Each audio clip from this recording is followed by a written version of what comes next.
ചത്തു. ആ ഒരു ലെവലേ ഉള്ളൂ. ഒരു മനുഷ്യരെന്നുള്ളൊരു പരിഗണനയില്ല ഒരാൾക്കും. ഞാൻ പറഞ്ഞില്ലേ, ഞാൻ കരഞ്ഞു പോവും. അവിടെ ഞാൻ എനിക്കവിടെ കയറാൻ പറ്റത്തില്ല. ഞാൻ എന്താ ഇപ്പൊ ചെയ്യണ്ടേ? എന്റെ തെറ്റുകൊണ്ടാണ് ഞാൻ ഇങ്ങനെ ചോദിച്ചത്, അല്ല മനുഷ്യരുടെ തെറ്റുകൊണ്ടാണ് ഇങ്ങനെ ചോദിച്ചത്. അല്ല, 36 രാജ്യങ്ങളിൽ ഈ എന്ന് പറഞ്ഞ സംഭവം അംഗീകരിച്ചിട്ടുണ്ട്. ഞാൻ തെറി പറഞ്ഞു പോകുന്നതാ. എനിക്ക് അറിയത്തില്ല, എന്റെ കൺട്രോൾ പോയിട്ട് പറയണേ. ഞാൻ എങ്ങനെ ജീവിക്കും? ഒരു അൺക്ലെയിംഡ് ബോഡിയായി മനുഷ്യരുടെ പോയിട്ടുണ്ടായിരുന്നെങ്കിൽ സീരിയസ് ആയിട്ട് പറയാം, ഞാൻ അവിടെ വെച്ച് തന്നെ ഞാൻ തരത്തി തന്നേനെ. അങ്ങനെയാണെങ്കിൽ ഞാൻ ഉറപ്പാടെങ്കിലും ചാവും. എനിക്ക് ഇഷ്ടമില്ല ഇവിടെ ജീവിക്കാൻ. കെട്ടിപ്പിടിച്ച് ഉമ്മ കൊടുക്കാൻ ശരിക്കും പറ്റിയില്ല. അതവസ്ഥ. ഒരു തെരുവ് നായ്ക്ക് പോലും ഇതിലും അധികം റെസ്പെക്റ്റ് ഉണ്ട്. ഒരു 12 വയസ്സ് തൊട്ട് അനുഭവിക്കാൻ തുടങ്ങി ഇങ്ങനത്തെ കുറേ കാര്യങ്ങളൊക്കെ. എൻ്റെ 19 വയസ്സ് തൊട്ട് മനുഷ്യരുടെ കൂടെ ജീവിക്കണേ. എൻ്റെ അമ്മയായിട്ടും എൻ്റെ അപ്പനായിട്ടും എൻ്റെ ചേട്ടായായിട്ടും എൻ്റെ ഹസ്ബൻഡായിട്ടും എല്ലാം നിന്നുകൊണ്ടിരുന്ന എൻ്റെ ചേട്ടായ. എനിക്ക് ഈ ലോകത്ത് ഏറ്റവും കൂടുതൽ ഇഷ്ടം ആരെന്ന് വെച്ചാൽ എൻ്റെ മനുഷ്യട്ടനെയാണ്. അത് കഴിഞ്ഞിട്ടുള്ള എൻ്റെ അപ്പനായാലും അമ്മയായാലും എല്ലാവർക്കും അറിയണം ഞാൻ മനുവിനെ തള്ളിയിട്ട് കൊന്നു. അതെ, ഞാൻ തള്ളിയിട്ട് കൊന്നു തന്നെയാണ്. നിങ്ങൾക്ക് തെളിയിക്കാമെങ്കിൽ തെളിയിക്കും. മനുഷ്യരുടെ ഒരിക്കലും ഒരു ഗേ ആണെന്നുള്ളവരെ എനിക്കറിയില്ല. ഞാൻ ഒരു ഗേ ആണെന്നുള്ളവരെ മനുഷ്യടേക്ക് അറിയത്തില്ല. അങ്ങനെയാണ് ഞങ്ങൾ തമ്മിൽ പരിചയപ്പെടുന്നത്. എന്നെ ഉണ്ടായിട്ടും കാര്യമില്ല. എൻ്റെ ചേട്ടയുടെ ചാരം പോലും കാണാൻ വേണ്ടി പറ്റിയിട്ടില്ല എനിക്ക്. പിന്നെ എന്താ കാര്യം? മനുഷ്യനെ മരിച്ചിട്ട് 3ാമത്തെ മാസമാവുക. പക്ഷെ ഇപ്പോഴും ഞാൻ അനുഭവിക്കുന്ന സൈബർ ബുള്ളിങ് എന്ന് പറഞ്ഞാൽ എനിക്ക് സഹിക്കാൻ പറ്റത്തില്ലാത്തൊരു അതാണ്. അപ്പം അതില്ലാതെ എനിക്ക് കെട്ടിപ്പിടിച്ച് ഉമ്മയൊക്കെ തന്ന് എപ്പോഴും നമുക്ക് തരുന്ന ഒരാളാണ്. അപ്പം അത് നാച്ചുറലായിട്ട് തന്നാന്നുള്ളവരെ തന്നെ ഞാൻ ഉദ്ദേശിച്ചു. ഒരു ഗേ വിവാഹം ചെയ്തുകൊണ്ട് ഒരിക്കലും എന്നെ പള്ളിയിൽ അംഗീകരിക്കുകയില്ലായിരിക്കും, എന്നെ പള്ളിയിൽ അടക്കുകയില്ലായിരിക്കും. അത് ഉറപ്പാണ്. മനുഷ്യട്ടാ എല്ലായിരുന്നു പോകണ്ട, ഞാനായിരുന്നു പോകേണ്ട. കാര്യം ഇപ്പം ഭൂമി ജീവിച്ചിട്ട് യാതൊരു കാര്യമില്ല. കാര്യം എൻ്റെ വീട്ടുകാർക്ക് എന്നെ വേണ്ട. സ്വന്തം അനിയും ചോദിച്ചാണ് ഇനിയെപ്പോൾ എൻ്റെ 2ാമത്തെ കല്യാണം എന്നുള്ള കാര്യം. കല്യാണം വരെ എത്തി, അത് മതി, എനിക്ക് പറയാൻ പറ്റണില്ല. കുഞ്ഞിന്റെ കാര്യത്തെ കുറിച്ച് പറയുകയാണെങ്കിൽ ഞങ്ങൾക്ക് പേഴ്സണലായിട്ട് മെസ്സേജ് അയച്ചിട്ട് പറഞ്ഞു, ഞങ്ങളിൽ നിന്ന് ആരെങ്കിലും ഒരാളുടെ കുഞ്ഞിനായിട്ട് നമുക്ക് ചെയ്യാൻ വേണ്ടി ഒരു ചേച്ചി മുൻപിട്ട് ഇറങ്ങിയിട്ടുണ്ട്. ഞാൻ ഭയങ്കര റെസ്പെക്ട് ചെയ്യുന്നു പുള്ളിക്കാരെ, അതുകൊണ്ട് ചേച്ചി എന്ന് വിളിക്കുന്നു. നല്ലൊരു സപ്പോർട്ടായിട്ട് പുള്ളിക്കാരെ വന്നിട്ടുണ്ട്. എന്നോടൊപ്പം ഉള്ളത് ഇന്ന് ജെബിനാണ്. നമസ്കാരം ജെബിൻ. ഇച്ഛ മരിച്ചിട്ട് 3 മാസമാവും. ഒന്നിച്ച് താമസിച്ചിരുന്ന വീട്ടിൽ നിന്ന് ഇറങ്ങുന്ന ഒരു വീഡിയോ ഞാൻ കണ്ടിരുന്നു. അപ്പോൾ ആ ടൈം മുതൽ, അതായത് മരണസമയവും എല്ലാം നമ്മളെല്ലാവരും കൂടെ ഉണ്ട്. അപ്പം നമ്മളിങ്ങനെ നിരന്തരം എന്താണ് സംഭവിച്ചത്, എങ്ങനെയാണ് എല്ലാം നമ്മളിങ്ങനെ ഫോളോ ചെയ്യുന്നുണ്ടായിരുന്നു. അതുകൊണ്ട് തന്നെയാണ് ജെബിനെ ഞാൻ കുറേ തവണ വിളിച്ചത്, എന്താണ്, സ്റ്റേബിൾ ആണോ, എങ്ങനെയാണ് എന്നൊക്കെ അറിയാൻ വേണ്ടിയിട്ട്. ജെബിനാണ് എനിക്കൊരു സജഷൻ തന്നാൽ, ചേച്ചി എനിക്ക് മീഡിയയോടാണ് സംസാരിക്കേണ്ടത്. അതെന്താണ് ജെബിൻ അങ്ങനെ എന്നോട് സംസാരിക്കണം, അല്ലെങ്കിൽ ഒരു വ്യക്തിയോട് സംസാരിക്കണം, അത് മീഡിയയിൽ കൂടി ആവണം എന്നുള്ളത്? മറ്റൊന്നുമല്ല. കാര്യം വെച്ചാൽ ഞാനിപ്പോൾ അനുഭവിച്ചുകൊണ്ടിരിക്കുന്ന വളരെ മോശമായിട്ടുള്ള സാഹചര്യത്തോടെ ഇപ്പം കടന്നു പോകുന്നത്. ഈ 4-ാം തീയതി ആകുമ്പോഴത്തേന് മനുഷ്യനെ മരിച്ചിട്ട് 3ാമത്തെ മാസമാവുക. പക്ഷെ ഇപ്പോഴും ഞാൻ അനുഭവിക്കുന്ന സൈബർ ബുള്ളിങ് എന്ന് പറഞ്ഞാൽ എനിക്ക് സഹിക്കാൻ പറ്റത്തില്ലാത്തൊരു അതാണ്. കാര്യം പൊതുസമൂഹത്തിലേക്ക് പോലും ഇറങ്ങാൻ പറ്റത്തില്ലാത്തൊരു സംഭവമാണ്. ആൾക്കാരുടെ നോട്ടം നമുക്ക് എങ്ങനെ വേണം നമുക്ക് മാനേജ് ചെയ്ത് നമുക്ക് പോകാം. മറ്റുള്ള കാര്യങ്ങളെന്ന് വെച്ചാൽ നമുക്കൊരിക്കലും ഉൾക്കൊള്ളാൻ പറ്റത്തില്ല. ഈവൻ ഫോൺ കോൾ ആണെങ്കിലും അല്ലെങ്കിൽ എനിക്ക് വരുന്ന മെസ്സേജസും കാര്യങ്ങളാണെങ്കിലും അത്രയും വളരെ മോശമായിട്ടുള്ള രീതിയിലാണ് വരുന്നത്. ഞാൻ മനുഷ്യനെ കൊന്നുള്ള ലെവലിലാണ് ഇപ്പോഴും ആൾക്കാർ പറഞ്ഞുകൊണ്ടിരിക്കുന്നത്. ആൾക്കാർ പറയട്ടെ, നമുക്ക് ആൾക്കാരെ എന്തായാലും ഇത് ചെയ്യാൻ വേണ്ടി പറ്റത്തില്ല. പക്ഷേ ഇവിടുത്തെ നിയമമുണ്ട്, കാര്യങ്ങളുണ്ട്. ആ നിയമങ്ങൾക്ക് ഞാനിപ്പോൾ ഒരു തെറ്റുകാരനായിരുന്നുവെങ്കിൽ ഓൾറെഡി ഇപ്പം എന്നെ 3 മാസമായി എന്തെങ്കിലും ചെയ്യണമെന്നുണ്ടെങ്കിൽ എന്നെ ഇപ്പോൾ ചെയ്യേണ്ട സമയം കഴിഞ്ഞു. അപ്പം അതുപോലും ചിന്തിക്കാനില്ലാത്ത സമൂഹമാണ് ചുറ്റിനും നിൽക്കുന്നത്. അതായത് നമ്മളെ കൂടിയിട്ടിട്ട് ഇങ്ങനെ കീറിക്കൊണ്ടിരിക്കുകയാണ് ഇപ്പോഴും. എനിക്ക് തോന്നുന്നു മനു വീഴുന്നത് ഫെബ്രുവരി 2-ാം തീയതി. അപ്പോഴൊന്നും ആരും അറിയുന്നില്ല. മാധ്യമങ്ങളിൽ കൂടെ പിന്നീട് 3-ാം തീയതി മരണം അറിഞ്ഞതിന് ശേഷം ബോഡി വിട്ടുകിട്ടുന്നതുമായിട്ടുള്ള ചില പ്രശ്നം. 2-ാം തീയതി അറിഞ്ഞു തുടങ്ങിയെന്ന് തോന്നുന്നു മാധ്യമങ്ങൾ. ഏകദേശം ആരൊക്കെയോ പറഞ്ഞു തുടങ്ങി. എനിക്ക് കറക്റ്റായിട്ട് അറിയത്തില്ല. ഞാൻ ഹോസ്പിറ്റലാണ് ആ സമയത്ത്. എനിക്ക് തോന്നുന്നത് 2-ാം തീയതി നൈറ്റ് ഇത് സംഭവം ഉണ്ടാകുന്നു. ചേട്ടാ ബിൽഡിങ്ങിൽ നിന്ന് വീണെന്ന് അറിയുന്നു. ഞാൻ താഴെ ചെന്ന് കാണുമ്പോഴത്തേന് ചേട്ടാനെ ഇങ്ങനെ താങ്ങി പിടിച്ചുകൊണ്ടിരിക്കുന്ന കുറേ ആൾക്കാർ. കുറേന്ന് വെച്ചാൽ അപ്പാർട്ട്മെന്റുള്ള എനിക്ക് തോന്നുന്നു ഒരു 10-30-40 പേരുണ്ടായിരുന്നു ചുറ്റിലും. ഞാൻ ഇന്ററപ്റ്റ് ചെയ്യുന്നതല്ല, ശരിക്കും അന്ന് എന്താണ് സംഭവിച്ചതെന്ന് ജെബിന് പറയാൻ പറ്റും? ഇപ്പം പറയുവാണെങ്കിൽ ഞാൻ ഒരാളല്ല അവിടെ ഉള്ളത്. ഞാൻ, എൻ്റെ അനിയൻ, മനുഷ്യട്ടായി, ഞങ്ങൾ 3 പേര് അപ്പാർട്ട്മെന്റിൽ താമസിക്കുന്നുണ്ട്. ഞങ്ങൾക്ക് ഓൾറെഡി 2 പൂച്ചക്കുഞ്ഞുണ്ട്. എല്ലാ സോഷ്യൽ മീഡിയ എല്ലാവർക്കും അറിയാം കാര്യങ്ങളൊക്കെ. അപ്പോൾ ഞങ്ങൾ ആര് വെളിയിൽ പോയാലും, കാര്യം ഇത് നിങ്ങൾ കണ്ണ് തെറ്റിയിട്ടുണ്ടെങ്കിൽ ഇറങ്ങി അപ്പാർട്ട്മെൻറ്റ് ചുറ്റിനും ഓടും. അതിപ്പോൾ നൈറ്റ് ആണെങ്കിലും ഞങ്ങൾ അവിടെയുള്ള എല്ലാവർക്കും അറിയാം ഞങ്ങൾ ഈ രാത്രി പോലും തിരഞ്ഞ് നടക്കുന്നത്. അപ്പോൾ അന്ന് നൈറ്റ് ഇതുപോലെ ചേട്ടാ എനിക്കൊന്ന് വേസ്റ്റ് കളയാൻ വേണ്ടി പോകാൻ തോന്നി ചേട്ടാ. എനിക്കറിയില്ല എന്തിനാ പോയെന്നുള്ള റീസൺ എനിക്കറിയില്ല. ബിൽഡിങ്ങിൻ്റെ മണ്ടയിൽ കയറിയത് എന്തിനാന്നുള്ള കാര്യമാണ് ഞങ്ങൾക്ക് എല്ലാവർക്കും ഒരു ഡൗട്ട് തോന്നിയേക്കുന്ന ഒരു കാര്യം. മീൻസ് എനിക്ക് പേഴ്സണലി ഡൗട്ട് തോന്നിയേക്കുന്നത്. മനുഷ്യട്ടായി സ്മോക്ക് ചെയ്യുന്ന ഒരാളാണ്. അപ്പം എൻ്റെ അപ്പാർട്ട്മെൻറ്റിൻ്റെ ഉള്ളിൽ സ്മോക്ക് ചെയ്യാനോ അങ്ങനത്തെ ഉള്ള ഒരു പരിപാടിയും ഞാൻ സമ്മതിക്കത്തില്ല. അത് എല്ലാവർക്കും അറിയാം കേട്ടോ. കാര്യം ഞാനൊരു OCD-യുടെ കുറച്ച് പ്രശ്നമുള്ള ഒരാളായതുകൊണ്ടായിരിക്കാം മേ ബി അങ്ങനെ എനിക്ക് എൻ്റെ ഒരു പ്രശ്നം. അത് മനുഷ്യടയ്ക്ക് അറിയാം. അപ്പം മനുഷ്യട എന്താ വെച്ചാൽ എന്തുണ്ടെങ്കിലും വെളിയിൽ പോയിട്ട് സിഗരറ്റ് വലിക്കുകയാണെങ്കിലും പോകുള്ളൂ. അപ്പം അന്ന് രാവിലെ ഞങ്ങൾക്കൊരു ഇൻ്റർവ്യൂ ഉണ്ടായിരുന്നു. ആ ഇൻ്റർവ്യൂ എല്ലാം കഴിഞ്ഞ് വന്നു. ഞങ്ങൾ ഉച്ചയായപ്പോൾ തന്നെ പോയി ഫുഡ് കഴിച്ചു. അനിയന് ചിക്കൻ കറിയൊക്കെ മേടിച്ചിട്ട് ഞങ്ങൾ വീട്ടിൽ നിന്ന് കഴിച്ചു. അതെല്ലാം കഴിഞ്ഞ് ഞാൻ ഈവനിങ് പള്ളിയിൽ പോയി, ഞാൻ നമ്മുടെ സോഷ്യൽ പള്ളിയിൽ പോയി. സോഷ്യൽ പള്ളിയിൽ തിരിച്ചു പോയിട്ട് വന്നിട്ട് ഞാൻ ചിക്കനൊക്കെ മേടിച്ചുകൊണ്ട് കൊടുത്തു. ഇതെല്ലാം കഴിഞ്ഞിട്ട് ഒരു 8 മണിയൊക്കെ ആയപ്പോഴത്തേന് പതിവില്ലാതെ എടാ കപ്പളങ്ങാപ്പഴം ഇരിപ്പുണ്ട്, കപ്പളങ്ങാപ്പഴം മുറിച്ച് തിന്നാന്നൊക്കെ പറഞ്ഞ് കപ്പളങ്ങാപ്പഴമൊക്കെ ഞങ്ങൾ മുറിച്ച് തിന്ന്. ഞാൻ പറഞ്ഞു ചേട്ടാ ഞാൻ കിടന്ന് ഉറങ്ങാൻ പോകും. കാര്യം ഞങ്ങൾ തലേ ദിവസം 12 മണിയായപ്പോൾ എഴുന്നേറ്റിട്ട് അപ്പാർട്ട്മെൻറ്റെല്ലാം ക്ലീൻ ചെയ്ത് വൃത്തിയാക്കി ഞങ്ങൾ ഉറങ്ങിയിട്ടേ ഇല്ല അന്നത്തെ ദിവസം. ഞാൻ ഇതെല്ലാം കഴിച്ചിട്ട് ഞാൻ കയറി കിടക്കുവാന്ന് പറഞ്ഞു. അപ്പോൾ സാധാ പതിവില്ലാതെ എനിക്ക് കെട്ടിപ്പിടിച്ച് ഉമ്മയൊക്കെ തന്നു. അപ്പോൾ എപ്പോഴും നമുക്ക് തരുന്ന ഒരാളാണ്, അപ്പോൾ നാച്ചുറലായിട്ട് തന്നാന്നുള്ള കാര്യം തന്നെ ഞാൻ ഉദ്ദേശിച്ചു. ഞാൻ കയറി കിടന്ന് ഉറങ്ങി. എനിക്ക് തോന്നുന്നു 1 മണിയൊക്കെ കഴിഞ്ഞ് 1:15 ആയപ്പോഴാണെന്ന് എനിക്ക് തോന്നുന്നു ഡോറിനിട്ട് വന്ന് എല്ലാവരും ഇടിക്കുന്നുണ്ടെന്നാണ് പറയുന്നത്. ചാക്കോച്ചി എന്നെ വേണ്ടി വിളിക്കുന്നുണ്ട്. ചാക്കോ എന്നെ വിളിച്ച് കഴിഞ്ഞപ്പോൾ പെട്ടെന്ന് ഞാൻ ഞെട്ടി എഴുന്നേറ്റ്. അപ്പോൾ എന്നോട് പറഞ്ഞ് മഞ്ചേടെ വീണ് കിടക്കുന്നതെന്ന് പറഞ്ഞു. അപ്പോൾ മഞ്ചേടെ വീണ് കിടക്കുന്ന പറഞ്ഞപ്പോൾ ഞാൻ ചോദിച്ചു സാരഥി ഷുഗറും പ്രഷറും അങ്ങനെയുള്ള എന്തെങ്കിലും പ്രശ്നം വന്ന് താന്നു പോകുമ്പോഴൊക്കെ ആയിരിക്കുമല്ലോ വീണ് കിടക്കുന്നത്. ഞാൻ ഒരു പ്രതീക്ഷയിൽ ഇറങ്ങി ചെല്ലുന്നത്. അപ്പോൾ ഏറ്റവും വലിയ പ്രശ്നം എന്ന് വെച്ചാൽ ഞങ്ങൾക്ക് ഡോറ് തുറന്നു തരുന്നത് ഇത് ഞങ്ങളുടെ തൊട്ട് താഴെ താമസിക്കുന്ന അപ്പാർട്ട്മെൻറ്റിലുള്ള ആൾക്കാർ വേണ്ടി ഡോറ് തുറന്നു തരികയാണ്. അങ്ങനെ ഞങ്ങൾ അവിടെ ചെന്നു. ഞാൻ പോയി കാണുന്ന കാഴ്ച എന്ന് വെച്ചാൽ മഞ്ചേട്ടനെ ഇങ്ങനെ താങ്ങി ഒരാളിങ്ങനെ പിടിച്ച് വെച്ചേക്കുവാണ്. മഞ്ചേട്ടൻ നല്ലപോലെ ഇങ്ങനെ ഷിവർ ചെയ്യുന്നുണ്ട്. അപ്പോൾ ഞാൻ വെച്ചാൽ എന്നാ മഞ്ചേട്ടാ പറ്റിയ ഒരാൾക്കാർ എന്നോട് ഒന്നും മിണ്ടണില്ല. ഞാൻ ഇങ്ങനെ കാറോ കിടന്നു ചെയ്യുന്നത്, കാര്യം എനിക്ക് എന്നെ ചെയ്യണമെന്നറിയില്ല. ഞങ്ങൾക്ക് മഞ്ചേട്ടൻ ചെവിക്കകത്തോടെ ഇങ്ങനെ ബ്ലഡ് ഇങ്ങനെ ഒഴുകുന്നുണ്ട്.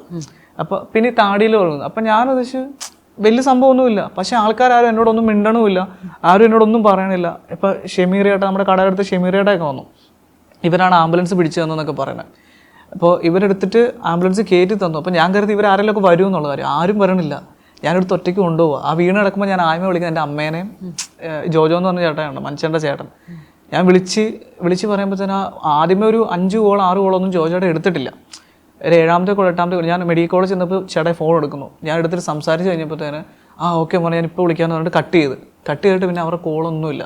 അപ്പോൾ അവിടുത്തെ ഹോസ്പിറ്റലിൽ ചെന്നപ്പോൾ ഡോക്ടർ ചോദിച്ചു എന്താ പറ്റുക. ഞാൻ പറഞ്ഞു ഇങ്ങനെയാണ് സംഭവം, എനിക്ക് ഇത്ര അറിയുള്ളൂ എന്ന് പറഞ്ഞു കഴിഞ്ഞപ്പോൾ തന്നെ അവർ പറഞ്ഞു ഓക്കെ. ചുറ്റും നിൽക്കുന്ന കുറേ ആൾക്കാർ പറഞ്ഞു നമുക്കിവിടെ ഇപ്പം നിർത്തിയിട്ട് കാര്യമില്ല, നമുക്ക് ഒന്നെങ്കിലും ഏതെങ്കിലും നല്ല സ്പെഷ്യാലിറ്റി ഹോസ്പിറ്റലിൽ കൊണ്ടുപോകാം, കാര്യം സിറ്റുവേഷൻ. അപ്പം മനുഷ്യട്ടൻ ഇങ്ങനെ സൗണ്ട് ഇങ്ങനെ വെക്കുന്നുണ്ട്, എന്നുള്ള സൗണ്ട് വെക്കുന്നുണ്ട്. എന്താ ചെയ്യണമെന്നൊന്നും എനിക്കറിയില്ല. ഞാനപ്പോൾ ഷാൻചേട്ടനെ വിളിക്കുന്നു. നമ്മുടെ അപ്പാർട്ട്മെൻറ്റിലുള്ള തന്നെ ഷാൻചേട്ടനെ വിളിച്ചു. പുള്ളിക്കാരൻ വന്നിട്ട് എൻ്റെ അടുത്ത് ആംബുലൻസ് കയറിയിട്ടില്ല, ഇവിടെ നേരെ എടുത്ത് ആസ്റ്റർ ഹോസ്പിറ്റലിലേക്ക് കൊണ്ടുപോവാണ്. അവിടെ ചെന്ന് കഴിഞ്ഞിട്ട് ഒരു ആംബുലൻസ് കയറിയപ്പോഴത്തേക്കും മനസ്സിലായായിരുന്നു മേളിൽ നിന്ന് വീണതാണെന്ന്.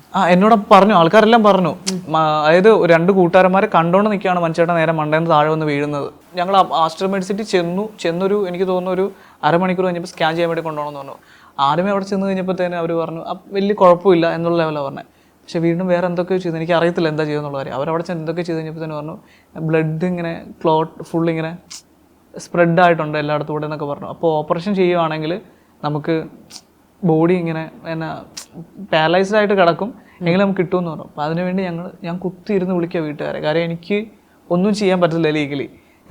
എനിക്ക് സൈൻ ചെയ്യാൻ പറ്റില്ല. ഞാൻ എന്തെന്ന് പറഞ്ഞ് സൈൻ ചെയ്യും, കാര്യം വീട്ടുകാരുടെ അനുവാദമില്ലാതെ ഒന്നും ചെയ്യാൻ പറ്റില്ല എന്ന് അവർ പറഞ്ഞു. അപ്പോൾ പിന്നെ ഞാൻ അവളെ നിസ്സഹായനാണ്. ഞാൻ വിളിക്കാൻ പറ്റുന്ന അത്രയും വിളിച്ചു. അന്നത്തെ ദിവസം രാവിലെ ആയി. അപ്പോൾ ഏകദേശം 4 മണിക്കൂർ കഴിഞ്ഞു, 5 മണിക്കൂർ കഴിഞ്ഞു. അപ്പോൾ പിന്നെ അവർ പറഞ്ഞു ഇനി മനുഷ്യനക്കില്ല. പക്ഷെ ഇതൊന്നും ഞാൻ അറിയുന്നില്ല. ഞാൻ അവിടെ ഒരു മൂലയിലൊരു ചെയറിലിരിക്കുകയാണ്. പിന്നെ ആൾക്കാരൊക്കെ എവിടെ നിന്നൊക്കെയോ വന്നു, ഇവരോടാണ് കാര്യങ്ങളൊക്കെ സംസാരിക്കുന്നത്. പിന്നെ ഞാൻ അറിയുന്ന എപ്പോഴാന്ന് വെച്ചാൽ മനുഷ്യരുടെ സത്യം പറഞ്ഞാൽ വെന്റിലേറ്ററിൻ്റെ സഹായത്തോടെ കഴിയുന്നുള്ള കാര്യം ഞാൻ അറിയുന്നത് ഒരു 2 ദിവസം ശേഷമാണ്. 2 ദിവസം വെന്റിലേറ്റർ 2 ദിവസം വെന്റിലേറ്റർ കിടന്നു. പിന്നെ 2 ദിവസം അല്ലാതെ മോർച്ചറിയിൽ കിടന്നു. 4-ാം തീയതി രാത്രി 11:14 ചേട്ടൻ മരിക്കുന്നത്. ഹോസ്പിറ്റലായിരുന്നപ്പോഴൊന്നും വീട്ടുകാർ വന്നില്ല. ഹോസ്പിറ്റലായ സമയത്ത് വീട്ടുകാർ വന്നു. ഞാനിവരെ വിളിക്കുന്നുണ്ട്. ഞാൻ പിന്നെ എൻ്റെ ഫോണും കാര്യങ്ങളൊക്കെ പിന്നെ വേറെ ആരുടെ കയ്യിലൊക്കെയാണ്. പിന്നെ ഇവരാണ് കോൺടാക്ട് ചെയ്തുകൊണ്ടിരിക്കുന്ന ആൾക്കാരെല്ലാം. അപ്പം മനുഷ്യൻ്റെ കുറേ കസിൻസ് അവിടെ വരുന്നു. പിന്നെ ആദ്യമേ മലയാറ്റൂരിലുള്ള ഓരോ ആൾക്കാരൊക്കെ വന്നു. ഇപ്പോൾ ഇവിടെ സിറ്റുവേഷൻ എങ്ങനെയാണെന്ന് അറിയണം. അപ്പോൾ ഏകദേശം 1,00,000 സംതിങ് ബില്ലായെന്ന് പറഞ്ഞപ്പോൾ തന്നെ പതിയെ അവരെല്ലാവരും വലിയാൻ തുടങ്ങി. കാര്യം നമ്മളൊരാളുടെ ജീവൻ രക്ഷപ്പെടുത്താൻ വേണ്ടിയല്ല നോക്കണം, നമ്മൾ ഏത് ഹോസ്പിറ്റലിൽ എങ്ങനെ കൊണ്ടുവന്നുള്ളത്. നമുക്ക് ഒരാളുടെ ജീവനാണ് എനിക്ക് വേണ്ടത്. ഞാൻ പറയാം, എന്നെ പോലുള്ളവർക്ക് എനിക്ക് നിവൃത്തിയൊന്നുമില്ല. ഞാൻ കഴിയുന്നത് തന്നെ നമുക്ക് കിട്ടുന്ന ശമ്പളം അല്ലെങ്കിൽ ഞങ്ങളുടെ അമ്മ സഹായിക്കുന്ന വെച്ചാണ് ഞങ്ങൾ മുമ്പോട്ടെല്ലാം ഓടിക്കൊണ്ടിരിക്കുന്നത്. ഒരു പ്രശ്നം ഉണ്ടാകുന്നുള്ള ലെവലിലല്ലോ നമ്മളാരും ജീവിക്കുന്നത്. അന്ന് ഹോസ്പിറ്റലിൽ കൊണ്ടുവന്ന സമയത്ത് എൻ്റെ കയ്യിൽ ആകെ ഉള്ളതാണ് 3000 രൂപ. അവരത് ചെയ്യുന്നൊക്കെ പറഞ്ഞ് ഇങ്ങനെ കുറേ എന്നെ ഇത് ചെയ്തു. പക്ഷേ എനിക്ക് എന്നാ ചെയ്യേണ്ടതെന്നറിയില്ല. എൻ്റെ ഒന്നുമില്ല. ഷാൻചേട്ടാനെ വിളിക്കുന്നു, അവരെല്ലാം വിളിച്ച്. ഇപ്പോൾ അവരെല്ലാം വന്നപ്പോൾ പിന്നെ ഈ കമ്മ്യൂണിറ്റിയിലുള്ള കുറേ ആൾക്കാരെ വിളിച്ചു. അനുശേഷിയാണ് ഇങ്ങനെ ഇവരെല്ലാം വിളിച്ച് സംസാരിക്കുന്നത്. അപ്പോൾ അവരൊക്കെ വന്നു. അവരൊക്കെ വന്നതിന് ശേഷമാണ് ഇതിൽ ഫാസ്റ്റ് ആയി തുടങ്ങുന്നത്. ഇത് ചേട്ടായി വീഴുന്നതിന് മുമ്പ് കാണുന്നത് താടിയൊക്കെ വെച്ച് നല്ല കിടുവായിട്ടിരിക്കുന്ന ഒരു ചേട്ടാനെ കണ്ടിട്ട് പെട്ടെന്ന് ഹോസ്പിറ്റലിൽ ചെന്ന് കഴിഞ്ഞപ്പോഴത്തേനും ഒന്നുമില്ലാത്തൊരു മനുഷ്യനെ പോലെ ഇവിടെ എല്ലാം വടിച്ച് എല്ലാം കഴിഞ്ഞ് എനിക്കൊന്നും അത് കാണാൻ പറ്റില്ല. കാര്യം വെച്ചാൽ ഞാൻ പിന്നെ ഭയങ്കരമായിട്ട് ഞാൻ എന്നാ ചെയ്യുന്ന എനിക്കല്ല, ഞാൻ ഒറ്റപ്പെട്ട് ഇരിക്കുമായിരുന്നു. കാര്യം എനിക്കൊന്നും ചെയ്യാൻ പറ്റിയില്ല, ഞാൻ അങ്ങനെ ആയിപ്പോയി. എൻ്റെ തെറ്റാണെന്ന് എനിക്കറിയത്തില്ല. കാര്യം മുമ്പോട്ട് എന്ത് ചെയ്യണമെന്നുള്ളൊരു കാര്യം എനിക്ക് അറിയത്തില്ലാതായിപ്പോയായിരുന്നു. ഒന്നാമത്തെ കാര്യം ഞാൻ പറഞ്ഞില്ല, ഞാൻ മനുഷ്യരുടെ ഭയങ്കര ഡിപ്പെൻഡ് പേഴ്സണാണ്. ഞാൻ ഇങ്ങനത്തെ കാര്യങ്ങളൊന്നും ഇതുവരെ ചെയ്തിട്ടില്ല, ഫേസ് ചെയ്തിട്ടില്ല. അപ്പം അങ്ങനെ എനിക്കറിയില്ലായിരുന്നു ഞാൻ അവിടെ എന്നാ ചെയ്യേണ്ടത്. സത്യം പറഞ്ഞാൽ ഞാൻ ഒന്നേന്ന് തൊട്ട് എന്തൊക്കെയോ ഞാൻ ചെയ്തു. ഹോസ്പിറ്റലിൽ ചെയ്യേണ്ടത് എന്താണെന്നൊന്നും എനിക്കറിയില്ല. കാര്യം ഒറ്റയ്ക്കേ ഉള്ളൂ. അവിടെ അത്ര പേരുണ്ടായിട്ട് പോലും ഒന്ന് എടുത്തുകൊണ്ട് പോകാനായിട്ട് ഒന്നിനും ആരും ഇല്ലായിരുന്നു. അങ്ങനെയാണ് എന്നെ ഉണ്ടായിട്ടും കാര്യമില്ല. എൻ്റെ ചേട്ടയുടെ ചാരം പോലും കാണാൻ വേണ്ടി പറ്റിയിട്ടില്ല എനിക്ക്. പിന്നെന്താ കാര്യം, മരിച്ചതിന് ശേഷം മനുവിൻ്റെ ബോഡി കിട്ടുന്നതായിട്ട് നിറയെ പ്രശ്നങ്ങളുണ്ടായിരുന്നു. അതെന്തായിരുന്നു? അതായത് അവിടുന്ന് മനുഷ്യൻ്റെ ചേട്ടനൊക്കെ വന്നു. ചേട്ടനൊക്കെ വന്നു കഴിഞ്ഞപ്പോൾ തന്നെ അവർ ആർമി വന്നപ്പോൾ തന്നെ പറഞ്ഞത് എന്താണെന്ന് വെച്ചാൽ ബോഡി അങ്ങോട്ട് കൊണ്ടുപോയിക്കോളാം, പൈസ നിങ്ങൾ അടയ്ക്കണം. ആ ഒരു ടോക്കിങ് ഉണ്ടായത്. ഇതേപോലെ പൈസ അടയ്ക്കാൻ വേണ്ടി എൻ്റെ അമ്മ കുറച്ച് പൈസ തന്നു. അതുപോലെ തന്നെ അവിടെ നിന്ന് ശ്രുതി, നമ്മുടെ ദയ, ഗായത്രി അവരൊക്കെ കൂടി കുറച്ച് ക്യാഷ് തന്നു. LGBT കമ്മ്യൂണിറ്റിയിലുള്ള ഒരു ആൾക്കാർ ഒരു കുറച്ച് ക്യാഷ് തന്നു. ഇതെല്ലാം കൂടെ കൂട്ടി ഞങ്ങളുടെ കയ്യിൽ അന്നുള്ളത് ഒരു 30,000 രൂപ എടുത്തിട്ടേ ഉള്ളൂ. വേറെ ഒന്നും ഇല്ല കയ്യിൽ. ഹോസ്പിറ്റലിൽ ബില്ല് അടയ്ക്കണം, ഇവർ ബോഡി കൊണ്ടുപോയിക്കോളാമെന്ന് പറഞ്ഞു. എനിക്കൊന്നും ചെയ്യാൻ പറ്റില്ല. ഞാൻ എൻ്റെ അമ്മയോട് ചോദിക്കണം, അമ്മ ഞങ്ങൾക്ക് ആകെ ഉള്ളൊരു എനിക്കെന്ന് വെച്ചാൽ ഒരു 2 വീലർ വണ്ടിയുണ്ട്. ആ വണ്ടി അപ്പോൾ എവിടെയെങ്കിലും കൊണ്ടുവച്ചിട്ട് പൈസ കിട്ടുമെന്ന് വെച്ചാൽ അതും തരത്തില്ല. എനിക്ക് വേറൊരു വഴിയില്ല. എൻ്റെ അമ്മയ്ക്ക് തരാൻ പറ്റുന്ന പൈസ അമ്മ തന്നു. അപ്പോൾ ഇവരോട് കാര്യങ്ങൾ വിളിച്ചു പറഞ്ഞു. അപ്പോൾ ഇവർ നേരെ ഹോസ്പിറ്റലിൽ വന്ന് ഹോസ്പിറ്റലിൽ ആൾക്കാരെല്ലാവരും കോൺടാക്ട് ചെയ്ത് സംസാരിച്ചു കഴിഞ്ഞപ്പോൾ തന്നെ ഇവർക്ക് മനസ്സിലായി ക്യാഷ് കൊടുക്കണം എന്നുള്ള ഒരു അവസ്ഥ ഇവർക്ക് ബേസിക്കലി മനസ്സിലായിരുന്നു. ഇവർ ഓൾറെഡി എല്ലാ ആൾക്കാരെയും വിട്ട് അന്വേഷിപ്പിച്ച് അങ്ങനെയാണ് അവിടെ നടന്നുകൊണ്ടിരുന്നത്. ഒരു മനുഷ്യത്വപരമല്ലാത്ത രീതിയിലാണ് അവർ പെരുമാറിയത്. ഞാൻ എല്ലാവരെക്കുറിച്ചും പറയുന്നില്ല. അതിൽ ആൾക്കാരെങ്ങനെ കളിച്ചു എന്നുള്ളൊരു കാര്യം അവിടെ നിന്ന് എല്ലാവർക്കും അറിയാം. ഹോസ്പിറ്റലിലുള്ള ആൾക്കാർക്ക് അറിയാം. ഹോസ്പിറ്റലിലെ CCTV ദൃശ്യത്തിലുണ്ട്. അതുപോലെ തന്നെ അവരെ കോൾ വിളിച്ചിട്ടുണ്ട്. കോൾ വിളിച്ചിട്ട് ഡീറ്റെയിൽസ് ഉണ്ട്, റെക്കോർഡുണ്ട് കയ്യിൽ. ലാസ്റ്റ് അവർ സംസാരിച്ച റെക്കോർഡ് എൻ്റെ കയ്യിൽ കിടപ്പുണ്ട്. എന്താണെന്നുള്ളൊരു കാര്യം അങ്ങനെയുള്ളൊരു എന്താ പറയണ്ടേ, ഞാൻ ഒരിക്കലും കുടുംബത്തിനെ കുറ്റം പറയില്ല കേട്ടോ. കാര്യം അവർക്ക് ചിലപ്പോൾ ഇതൊന്നും അറിയില്ലായിരിക്കും. പക്ഷേ കൂട്ടത്തിൽ നിന്ന് കുറേ ആൾക്കാർ കളിച്ചത് കൊണ്ടാണ് ഇങ്ങനെ കുറേ സംഭവം ഉണ്ടായത്. അങ്ങനെ ബില്ലടയ്ക്കാനില്ലെന്ന് പറഞ്ഞപ്പോൾ തന്നെ അവർ വന്നിട്ട് അവരപ്പം തന്നെ തിരിച്ച് കണ്ണൂർക്ക് പോയി. ബോഡി എനിക്കും കിട്ടത്തില്ല, വീട്ടുകാർ കൊണ്ടുപോകത്തില്ലെന്ന് പറഞ്ഞു കഴിഞ്ഞപ്പോഴത്തേന് ഇത് അൺക്ലെയിംഡ് ബോഡി ആകും എന്നുള്ള കാര്യം സംഭവം പറഞ്ഞു തുടങ്ങി. അപ്പോൾ പിന്നെ എനിക്ക് പിന്നെ ഒന്നും ചെയ്യാൻ പറ്റില്ല. ഇതൊരു മെഡിക്കൽ കോളേജിന് പഠിക്കാനായിട്ട് വിട്ടുകൊടുക്കും എന്ന് പറഞ്ഞിട്ടുണ്ടെങ്കിൽ പിന്നെ എന്താണ് ഇതിനുള്ള സംഭവം? ഇത്ര നാൾ ഞാൻ ഒരു മനുഷ്യനായിട്ട് ജീവിച്ചിട്ട് എൻ്റെ മനുഷ്യട്ടാനെ എനിക്കൊന്നും ചെയ്യാൻ പറ്റില്ലെങ്കിൽ പിന്നെ അവർക്കോ വേണ്ട. ഇപ്പം എനിക്കൊന്നും ചെയ്യാൻ പറ്റില്ലെങ്കിൽ പിന്നെ ഞാൻ എന്താ ചെയ്യേണ്ടത്? പിന്നെ അതിനുശേഷം നമ്മുടെ അഡ്വക്കേറ്റ് ചേച്ചി പത്മ ചേച്ചി വന്നു. പിന്നെ കുറേ ആൾക്കാർ ഇടപെട്ട് തുടങ്ങി. പിന്നെ പോലീസുകാർ വന്നു. പോലീസുകാർ പിന്നെ ഇവരെ വിളിച്ചു. പിന്നെ കോടതിയിൽ കേസ് കൊടുത്തു. അങ്ങനെ പിന്നെ ആ 2 ദിവസം കോടതിയുടെ പുറകെയായിരുന്നു. എനിക്ക് എൻ്റെ മനുഷ്യനെ സത്യം പറഞ്ഞാൽ ഒന്ന് കാണാൻ വേണ്ടി ചോദിന് പറ്റിയിട്ടില്ല. ലാസ്റ്റിൻ്റെ മനുഷ്യടേക്ക് എനിക്കൊരു ഡ്രസ്സ് എടുത്ത് കൊടുക്കാൻ പറ്റിയില്ല. ആ അവസ്ഥ ആലോചിച്ചു എനിക്ക്. മനുഷ്യൻ്റെ മെഡിക്കൽ കോളേജിൽ മോർച്ചറി ഇരിക്കുന്ന സമയത്ത് ഞാൻ കോടതിക്കുള്ളിൽ നിൽക്കുക.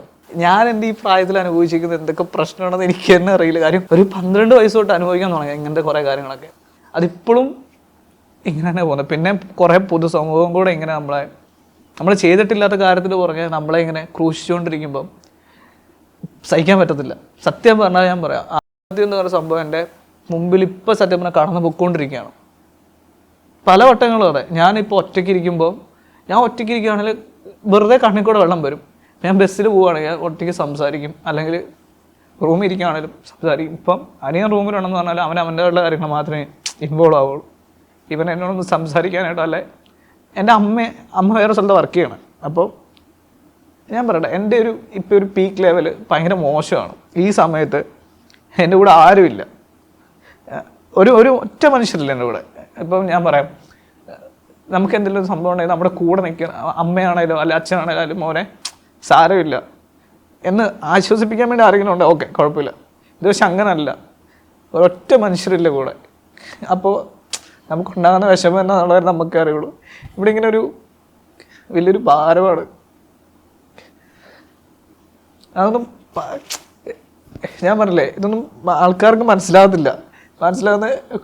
ചത്തു ആ ഒരു ലെവലേ ഉള്ളൂ. ഒരു മനുഷ്യരെന്നുള്ളൊരു പരിഗണനയില്ല ഒരാൾക്കും. ഞാൻ പറഞ്ഞില്ലേ, ഞാൻ കരഞ്ഞു പോവും. ഭയങ്കര വിഷമം തോന്നുന്നുണ്ട്. പക്ഷെ പറഞ്ഞല്ലോ, പൊതുസമൂഹത്തിൽ ചില ആളുകൾ അങ്ങനെയാണ്. അത് ജെബിന് ഉൾക്കൊള്ളണം. ഞാൻ പറയട്ടെ, ഇപ്പൊ ടോക്സിക് ആയിട്ടുള്ള ആൾക്കാരുണ്ടോ, ഓക്കെ ഞാൻ സമ്മതിച്ചു. ഇവർ അപ്പനോ ഇവർ അമ്മയോ ഇവരാരും മരിക്കുകയല്ലേ? ഇവരെല്ലാം ചിരഞ്ജീവിയായിട്ട് ജീവിക്കുമോ? ഒരു മനുഷ്യനല്ലേ, അവന് ഈ ഭൂമിയിൽ എത്ര നാൾ ആയുസ്സുണ്ടെന്നുള്ള കാര്യം നമുക്ക് മരണത്തെ മാത്രം നമുക്ക് ഒരിക്കലും നിശ്ചയിക്കാൻ പറ്റത്തില്ല. എന്തു വന്നാലും പറ്റത്തില്ല. ബാക്കിയുള്ള എല്ലാ കാര്യം നമുക്ക് പ്രൊഡിക്റ്റ് ചെയ്യാം. ഈ ഒരു കാര്യം മാത്രം എന്തായാലും പറ്റില്ല. ഈ സംഭവം മനുഷ്യരുടെ വീണെന്ന് അറിഞ്ഞ് അന്നത്തെ ദിവസം തൊട്ട് ഞാൻ പറയുന്നുണ്ട്, ഇതെല്ലാവരും അറിയിക്കണം, അല്ലെങ്കിൽ പ്രശ്നമാവും. ഞാൻ കൊന്നുള്ള ലെവലിൽ വരും. ഞാൻ അന്നത്തെ ദിവസം തൊട്ട് എൻ്റെ കൂട്ടത്തിൽ നിൽക്കുന്ന കൂട്ടുകാരോടും അല്ലെങ്കിൽ കമ്മ്യൂണിറ്റിയിലുള്ള എല്ലാ ആൾക്കാരോടും ഞാൻ പറഞ്ഞു. എന്നോട് എല്ലാവരും പറഞ്ഞത് ഇപ്പം പറയണ്ട.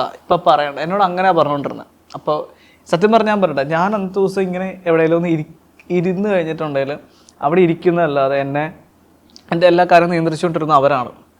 എനിക്കൊന്നും ചെയ്യാൻ പറ്റിയിട്ടില്ല പേഴ്സണലായിട്ട്.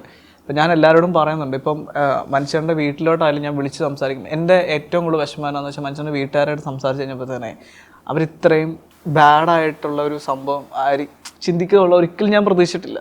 ഞാൻ ഈ സമയത്ത് ആലോചിച്ചു, ഞാൻ മരിക്കുമായിരുന്നെങ്കിൽ ഇത്ര ഒരു പ്രശ്നം എൻ്റെ മനുഷ്യടേക്ക് ഉണ്ടാകത്തില്ല, ഉറപ്പായിട്ടും ഉണ്ടാവില്ല. എന്നെ എന്തായാലും ഓക്കെ ശരിയാണ്, ഞാനിങ്ങനെ ഒരു ഗേ വിവാഹം ചെയ്തുകൊണ്ട് ഒരിക്കലും എന്നെ പള്ളിയിൽ അംഗീകരിക്കുകയില്ലായിരിക്കും, എന്നെ പള്ളിയിൽ അടക്കുകയില്ലായിരിക്കും, അത് ഉറപ്പാണ്. പക്ഷെ എൻ്റെ അമ്മ ജീവിച്ചിരിക്കുന്നിടത്തോളം കാലം എന്നെ കൊണ്ട് അടക്കും.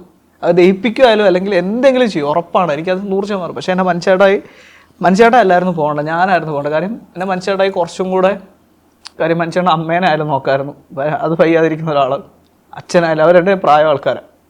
ഞാൻ സത്യം പറഞ്ഞാൽ ഇപ്പം ഭൂമി ജീവിച്ചിട്ട് യാതൊരു കാര്യമില്ല. കാര്യം എൻ്റെ വീട്ടുകാർക്ക് എന്നെ വേണ്ട. അതുപോലെ തന്നെ വീട്ടുകാർ സ്വന്തം അനിയും ചോദിച്ചാണ്, രണ്ടാമത്തവൻ ചോദിച്ചാണ്, എൻ്റെ തൊട്ടുപാടുള്ളവൻ ഇനിയെപ്പോൾ എൻ്റെ രണ്ടാമത്തെ കല്യാണം എന്നുള്ള കാര്യം. അത്രയും ഇതായിട്ടുള്ള സൊസൈറ്റി കൂടെയാണ് ഞാൻ നടന്നു പോയിക്കൊണ്ടിരിക്കുന്നത്. എല്ലാവരും പറയുന്നത് എനിക്ക് വീട്ടിൽ പോയി നിന്നുകൂടെ? ഏത് വീട്ടിൽ പോയി നിൽക്കണം? ഇങ്ങനെ പറഞ്ഞ ആൾക്കാരെ വീട്ടിൽ പോയി നിൽക്കണോ? ഞാൻ എവിടെ പോയി നിൽക്കും? പിന്നെ ഇവിടുന്ന് അപ്പാർട്ട്മെൻറ്റിൽ നിന്ന് മാറുന്നവരും പറഞ്ഞു. കുറേ വീട്ടിൽ ഞാൻ പോയി ചോദിച്ചു വീടിൻ്റെ കാര്യത്തിൽ. അപ്പോൾ ഇവരെല്ലാം പറഞ്ഞേ, ഇങ്ങനെ മരിച്ച ഒരാളുടെ ആളെ നിർത്താൻ പറ്റത്തില്ല, നീ ഇങ്ങനെ ചെയ്യുമോ എന്നവർക്കറിയില്ല. ഓക്കെ, ഞങ്ങളുടെ സാധനങ്ങളെല്ലാം ഞാൻ ഭർത്താവിൻ്റെ വീട്ടിൽ കൊണ്ടിടാം. അവിടെ എല്ലാം കൊണ്ടിട്ടിട്ട് ഞാൻ ഏതെങ്കിലും ജെൻസ് ഹോസ്റ്റലിൽ കയറി നിൽക്കാം. അവിടെ ഞാൻ എനിക്കവിടെ കയറാൻ പറ്റത്തില്ല. ഞാൻ എന്താ ഇപ്പം ചെയ്യണ്ടേ? ഞാൻ എന്താ ചെയ്യും? ഞാൻ എങ്ങനെ ജീവിക്കും പറ? അപ്പം ഇതെല്ലാം ഓരോ ക്വസ്റ്റ്യനാണ്. ചെയ്യാൻ പറ്റില്ല കുറേ കാര്യങ്ങൾ. എല്ലാവരും പറയും മൂവ് ഓൺ ചെയ്യണമെന്ന്. പക്ഷെ പറ്റണ്ടേ മൂവ് ഓൺ ചെയ്യാൻ? ഒരു മനുഷ്യൻ സംസാരിക്കാനോട് എടുക്കാനോടെ കുഴപ്പമില്ല. ഞാൻ പറഞ്ഞേ, ഞാൻ മനുഷ്യേട്ടാ എന്ന് പറഞ്ഞ് മാത്രം ജീവിച്ചുകൊണ്ടിരുന്ന ഒരാളാണ്. എൻ്റെ 19 വയസ്സ് തൊട്ട് മനുഷ്യേട്ടൻ്റെ കൂടെ ജീവിക്കണേ. എൻ്റെ അമ്മയായിട്ടും എൻ്റെ അപ്പനായിട്ടും എൻ്റെ ചേട്ടായായിട്ടും എൻ്റെ ഹസ്ബൻഡായിട്ടും എല്ലാം നിന്നുകൊണ്ടിരുന്ന എൻ്റെ ചേട്ടായ. അവിടെ ഞാൻ വേറെ ഒരാളെ എൻ്റെ ഇത്ര നാളത്തെ ഇടയ്ക്ക് ഞാൻ വേറെ ആളെ എൻ്റെ മനസ്സിൽ പോലും ചിന്തിച്ചിട്ടില്ല. അപ്പം ഞാനിങ്ങനെ ഭയങ്കര ഒറ്റപ്പെട്ട് ജീവിക്കും. ഇപ്പോൾ ഒന്നുമില്ലാത്ത ലെവലിൽ എനിക്ക് സത്യം പറഞ്ഞാൽ ഒന്ന് ഒച്ചതി കാരണമെന്നുണ്ട്. ഞാൻ എവിടെയെങ്കിലും പോകണമെന്നുണ്ട്. പക്ഷെ പോകുമ്പോൾ എവിടെ ചെന്നാലും എന്നെ ആൾക്കാരൊരു എന്താ പറയണ്ടേ, ഒരു അത്രയും ഇതുപോലെ ഞാനിങ്ങനെ പൊക്കോണ്ടിരിക്കുന്നത്. എൻ്റെ അവസ്ഥ അത്രയും ഭയങ്കര തകർന്നിരിക്കുകയാണ്. ആ ഒരു ലെവലിൽ കൂടെ ഞാൻ പോകുന്നത്. അപ്പോൾ ഇത്രയും പ്രശ്നങ്ങളും ഇതുങ്ങൾ എൻ്റെ അമ്മയുള്ള കാരണമാണ് ഇപ്പം ഞാൻ ഫുഡ് കഴിച്ചു പോകണേ. അപ്പം നിങ്ങൾക്ക് ചോദിക്കാം, എനിക്ക് ജോലിക്ക് പൊക്കൂടെ, ജോലിയുടെ കാര്യം നോക്കിക്കൂടെ? മെൻ്റലി ഞാൻ സ്റ്റേബിൾ അല്ല. ഒരു ജോബ് വരുമ്പോൾ എനിക്കത് കറക്റ്റായിട്ട് ചെയ്യണമെന്നുണ്ടെങ്കിൽ എനിക്ക് എൻ്റേതായിട്ടുള്ള കാര്യങ്ങൾ ചെയ്താൽ മാത്രമേ പറ്റുള്ളൂ. അതിനുള്ള സ്റ്റേബിലിറ്റി എനിക്ക് ഇപ്പോഴും ഇല്ല. കുറേ പേര് പറഞ്ഞു നമുക്ക് കൗൺസിലിങ്ങിന് പോകാം, അങ്ങനെ പോകാം. ഓക്കെ, ഞാൻ കൗൺസിലിംഗ് പോകാൻ റെഡിയാണ്. പറച്ചിലുണ്ട് ആൾക്കാരെല്ലാവരും വന്നിട്ട് അങ്ങനെയാണ് ഇങ്ങനെയാണെന്നൊക്കെ പറഞ്ഞ് എല്ലാ ആൾക്കാരും കുറേ പേര് പറയാൻ വേണ്ടിയുണ്ട്. ഫോൺ വിളിച്ചിട്ട് 1 മണിക്കൂർ 2 മണിക്കൂറൊക്കെ സംസാരിക്കും. എനിക്ക് ഒന്നാമത്തെ കാര്യം ഇഷ്ടമില്ല ഫോണിൽ കൂടെ സംസാരിച്ചുകൊണ്ടിരിക്കുന്ന ഒരു കാര്യം. ആൾക്കാർ വന്നിട്ട് നമ്മൾ ഭയങ്കര ഉപദേശമാണ്, അങ്ങനെ ചെയ്യണം, നീ ഇങ്ങനെ ചെയ്യണം, നീ എവിടെയെങ്കിലും യാത്ര പോകണം, വെറുതെ ആഹാരം കഴിക്കുന്നുണ്ടോ എന്നുള്ളൊരു കാര്യം ചോദിക്കാതെ നീ യാത്രയ്ക്ക് പോകാൻ വേണ്ടി എന്നോട് പറയണം. ഇപ്പോൾ വീട്ടുകാരെ കുറിച്ച് പറയുകയാണെങ്കിൽ മനുഷ്യൻ്റെ വീട്ടിൽ നിന്ന് ഒരു ഇതുമില്ല. മരിക്കുന്നതിന് മുമ്പ് വരെ മനുഷ്യൻ്റെ വീട്ടിൽ നിന്ന് അമ്മയും അച്ഛയും ചേട്ടായൊക്കെ ആയിട്ട് സംസാരിച്ചിട്ടുണ്ട്. അതുപോലെ തന്നെ എൻ്റെ വീട്ടിൽ നിന്ന് എല്ലാവരുമായിട്ട് സംസാരിച്ചുകൊണ്ടിരുന്ന ആൾക്കാരെ ഈ മരണം കൊണ്ട് എന്തുകൊണ്ടാണെന്ന് എനിക്കറിയില്ല. നമ്മൾ എന്ത് തെറ്റ് ചെയ്തിട്ടാണെന്ന് എനിക്കറിയില്ല. ഇങ്ങനൊരു കല്യാണം കഴിച്ചതോ? അതാണ് ഞാൻ ചെയ്ത തെറ്റ്. മരണത്തിന് മുന്നേ വീട്ടുകാരുമായിട്ടൊക്കെ കോണ്ടാക്ട് ഉണ്ടായിരുന്നു. 2 വീട്ടുകാർ? 2 വീട്ടുകാരായിട്ട്. പിന്നെ എങ്ങനെയാണ് മനുവിന് ഇങ്ങനെ ഒരു അപകടം ഉണ്ടായത് പറഞ്ഞപ്പോൾ അവർക്ക്? അതാ ഞാൻ ചോദിക്കുന്നത്. അപ്പോൾ അവരത്രയും നാൾ മീൻസ് കള്ളത്തരം കാണിച്ചിട്ടുള്ള രീതിയിലല്ലേ സ്നേഹിച്ചുകൊണ്ടിരുന്നത് ഞാൻ ചോദിക്കണേ. ഇത്രയും ദിവസമായിട്ട് കോണ്ടാക്ട് ഉണ്ടായിരുന്ന മനുഷ്യട്ടായും ഞാനുമായിട്ടുള്ള കോണ്ടാക്ട് ഉണ്ടായിരുന്ന സമയത്ത് മനുഷ്യനെ മരിച്ചു കഴിഞ്ഞപ്പോഴത്തേന് മനുഷ്യൻ്റെ കൂട്ടുകാരന്മാരുൾപ്പെടെ അത്രയും ദിവസം മനുഷ്യട്ടായിട്ട് സംസാരിക്കുകയും എന്താ പറയണ്ടേ അവരുടെ നാട്ടിലെ ആൾക്കാർ അവർ വന്നിട്ട് ഇതുണ്ടോ മരിച്ചു മനുവിൻ്റെ നാട്ടിലുള്ളതാണ് ഞാൻ ഇന്ന് വെളുപ്പിനെയാണ് മരിച്ചത് എന്ന് പറഞ്ഞ് ഇവരിതൊന്നും അറിയാതെ അവിടെ നിന്ന് കുറേ കമൻറ്റ് ഇട്ടേക്കുന്നു. മനുഷ്യനെ നിന്റെ ഇച്ഛ അല്ലായിരുന്നോ നീ എന്തിനാ ഹോസ്പിറ്റലിൽ നിന്ന് ഇട്ടിട്ട് പോയേ നീ പരിപാടി നിർത്തിയിട്ട് നീ ഇപ്പോൾ പാലത്തിനടി മനുവിനെ ഹോസ്പിറ്റലിൽ കിടക്കുക നീ ഇപ്പോൾ കളമശ്ശേരി പാലത്തിനടി പോയി നിൽക്കുമല്ലേ എന്നൊക്കെ ചോദിച്ചിട്ട് അവർ കൂട്ടുകാരന്മാരിട്ടേക്കുന്ന കമൻസാണ് ഇതൊക്കെ. തലേദിവസം വൈകിട്ട് വരെ അല്ലെങ്കിൽ ആ ഒരാഴ്ച വരെ ചാറ്റ് ചെയ്ത് സംസാരിച്ചുകൊണ്ടിരുന്ന ആൾക്കാരാണ് ഈ ഇങ്ങനെ മെസ്സേജ് ഇട്ടേക്കുന്നത്. ഇവരൊക്കെ മനസ്സിലാക്കി അപ്പം മനുഷ്യരുടെ ഉണ്ടായിരുന്നപ്പോൾ ഇവർക്കൊക്കെ നല്ല രീതിയിൽ സപ്പോർട്ട് ചെയ്യുന്നുണ്ട്. മനുഷ്യരുടെ പോയെന്ന് പറഞ്ഞു കഴിഞ്ഞപ്പോഴത്തേന് ഇങ്ങനെ ഇതിലെന്താ അർത്ഥം? അപ്പോൾ മനുവിനെ എങ്ങനെ അവർ സ്നേഹിച്ചുകൊണ്ടിരുന്നത്, അവർ വീട്ടുകാരെങ്ങനെ സ്നേഹിച്ചുകൊണ്ടിരുന്നത്? എല്ലാവരും കള്ളത്തരങ്ങൾ കാണിച്ചിട്ട്. ഞാൻ പറയുകയാണെ എൻ്റെ ജസീമ അല്ലാതെ വേറെ ആൾക്കാരും ഞങ്ങളെ അക്സെപ്റ്റ് ചെയ്തിട്ടില്ല. അതെനിക്ക് ഈ ഒരു മരണം കൊണ്ട് മനസ്സിലായി. കാര്യം മനുഷ്യട്ടായി മരിച്ചു എന്ന് പറഞ്ഞ അതായത് രാത്രി ഞാൻ ആ ഹോസ്പിറ്റലിൽ നിന്ന് മാറി നിൽക്കുന്ന ഏകദേശം അന്ന് രാത്രി ആ മനുഷ്യട്ടെ മരിച്ചു കഴിഞ്ഞിട്ട് 1 മണിക്കൂറാണ് മാറി നിൽക്കുന്നത്. കാര്യം അത്ര ദിവസമായിട്ട് ഞാൻ ഡ്രസ്സ് മാറിയിട്ടില്ല, കുളിച്ചിട്ടില്ല, ഫുഡ് കഴിച്ചിട്ടില്ല, വെള്ളം കണ്ടിന്യൂസ് ആയിട്ട് വെള്ളം കുടിച്ചുകൊണ്ടിരിക്കുക. അപ്പോൾ അന്ന് അത്രയും സമയത്തിലാണ് ഞാൻ മാറി നിൽക്കണത്. ആ മാറി നിൽക്കുന്ന ടൈമിലാണ് ഇവിടുത്തെ ആൾക്കാർ പറഞ്ഞൊപ്പിച്ചത്. അപ്പോൾ ഒന്ന് ആലോചിക്കുക, ആ ഹോസ്പിറ്റലിൽ ഇവർ നിൽക്കുന്നുണ്ട്, ഇവർ ആൾക്കാർ ആരൊക്കെയുണ്ട് നമുക്കറിയില്ല. ഇവരൊരുമാതിരി എന്താ പറയണ്ടേ ഹൈഡ് ആൻഡ് സീക്ക് പോലെ മാറി മറിച്ച് ഒളിച്ച് നിന്നിട്ടുള്ള പരിപാടിയായിരുന്നു കാണിച്ചുകൊണ്ടിരുന്നത്.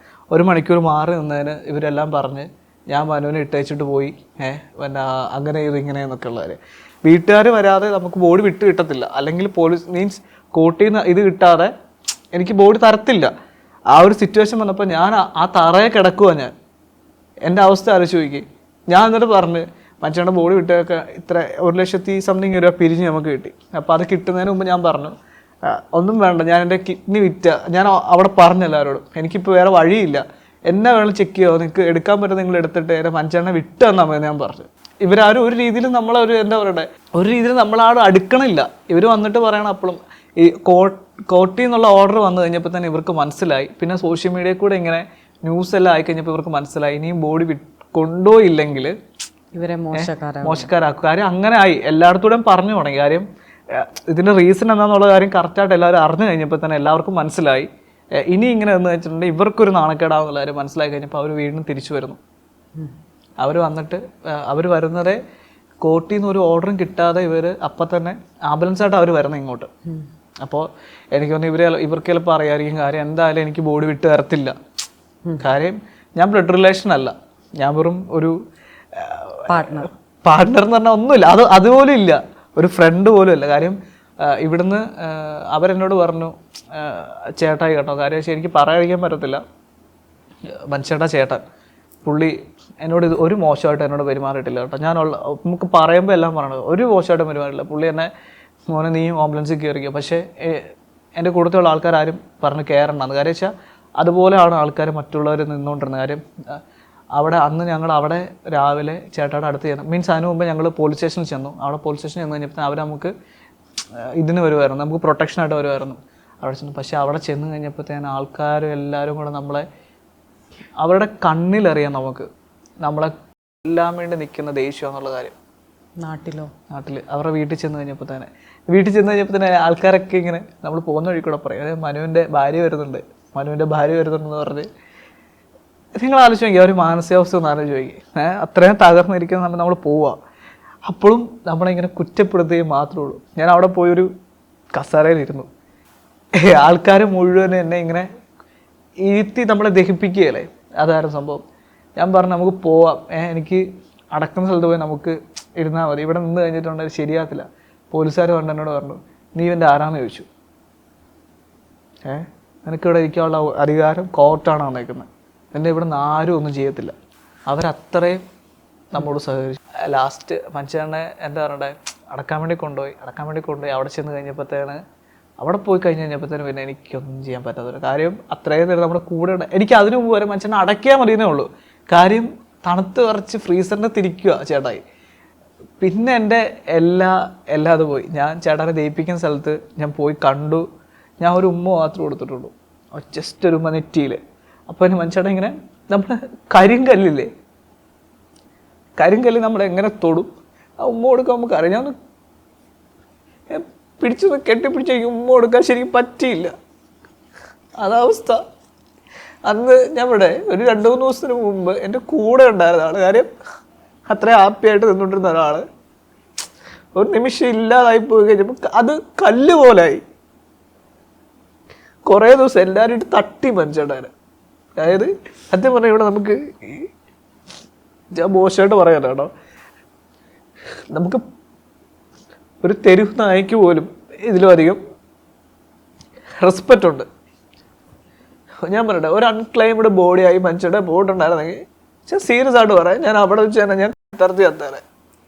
ഉറപ്പായിട്ട് ഞാൻ പറഞ്ഞ കാര്യം ഞാൻ എല്ലാവരോടും ഒന്ന് പറഞ്ഞത്. അങ്ങനെയാണെങ്കിൽ ഞാൻ ഉറപ്പായിട്ടെങ്കിലും ചാവും. എനിക്കിഷ്ടമില്ല ഇവിടെ ജീവിക്കാൻ, സത്യമാണ്. പിന്നെ കേരളത്തിലെ എല്ലാ ആൾക്കാരും അല്ല കേട്ടോ പറയണേ, ഞാൻ എല്ലാ ആൾക്കാരും പറയണമില്ല. ഞാൻ ചോദിക്കട്ടെ, ഇവിടെ നിൽക്കുന്ന ഇത്രയും പേരുണ്ട്, നിങ്ങൾ എത്ര പേര് ഇക്കാര്യം അക്സെപ്റ്റ് ചെയ്യും? അക്സെപ്റ്റ് പല ആൾക്കാർ ചെയ്യുമെന്ന് പറയും, പക്ഷെ അവരുടെ മനസ്സുകൊണ്ട് അവരൊരിക്കലും അക്സെപ്റ്റ് ചെയ്യുന്നില്ല ഈ കാര്യം. അതെനിക്കറിയാം. ഞാൻ ചോദിക്കട്ടെ, നമ്മളിങ്ങനെ ജനിച്ചത് നമ്മുടെ തെറ്റാണോ? ആണോ പറ. എൻ്റെ തെറ്റുകൊണ്ടാണ് ഞാൻ ഇങ്ങനെ ജനിച്ചത്, അല്ല മനുഷ്യരുടെ തെറ്റുകൊണ്ടാണ് ഇങ്ങനെ ജനിച്ചത്? അല്ല. എന്തിനാ നമ്മളെ പഴിക്കുന്നെന്തിനാ? ഞാൻ ചോദിക്കട്ടെ, 36 രാജ്യങ്ങളിൽ ഈ എന്ന് പറഞ്ഞ സംഭവം അംഗീകരിച്ചിട്ടുണ്ട്. ഞാൻ തെറി പറഞ്ഞു പോകുന്നതാ, എനിക്ക് അറിയത്തില്ല, എൻ്റെ കൺട്രോൾ പോയിട്ടാ പറയണേ. അംഗീകരിച്ചിട്ടുള്ളതാ. എന്നിട്ട് ഇന്ത്യയിൽ മാത്രമേ ജനങ്ങളുള്ളൂ. ഞാൻ പറയട്ടെ, എൻ്റെ മനുഷ്യട്ടായി എന്നെ നിയമപരമായിട്ടായി വിവാഹം കഴിഞ്ഞായിരുന്നെങ്കിൽ എൻ്റെ മനുഷ്യട്ടനെ ഒന്നുമില്ലെങ്കിൽ പോലും എനിക്ക് സന്തോഷമായിട്ട് ദയിപ്പിക്കായിരുന്നു. ചാരം ഇങ്ങനെ എനിക്ക് കിട്ടത്തില്ലായിരുന്നു. സന്തോഷമായിട്ട് കൊണ്ടുപോകാം, എവിടെയാണ് കൊണ്ട് ഒഴുക്കേണ്ടത് എനിക്കറിയാം. ഞാൻ ഒരു ക്രിസ്ത്യാനിയാണ്, എനിക്കറിയില്ല അങ്ങനെ സംഭവം. പക്ഷെ ആരോട് ചോദിച്ചിട്ടാലും എനിക്ക് ചെയ്യേണ്ട കാര്യം ഞാൻ ചെയ്തേനായിരുന്നു. ഇതിപ്പോൾ നമുക്കൊന്നും പറ്റില്ലാത്തൊരവസ്ഥയാണ്. അപ്പം ഞാൻ സത്യം പറഞ്ഞാൽ ആരോ ഇവിടെ ജീവൻ എപ്പോഴെങ്കിലും ടെറസിൽ കയറി നോക്കിയിരുന്നോ? എന്തായിരിക്കും എൻ്റെ ഇച്ഛയ്ക്ക് അന്ന് സംഭവിച്ചതെന്ന്? മരിച്ച് അടക്കേൻ അന്നാണ് വരുന്നത്.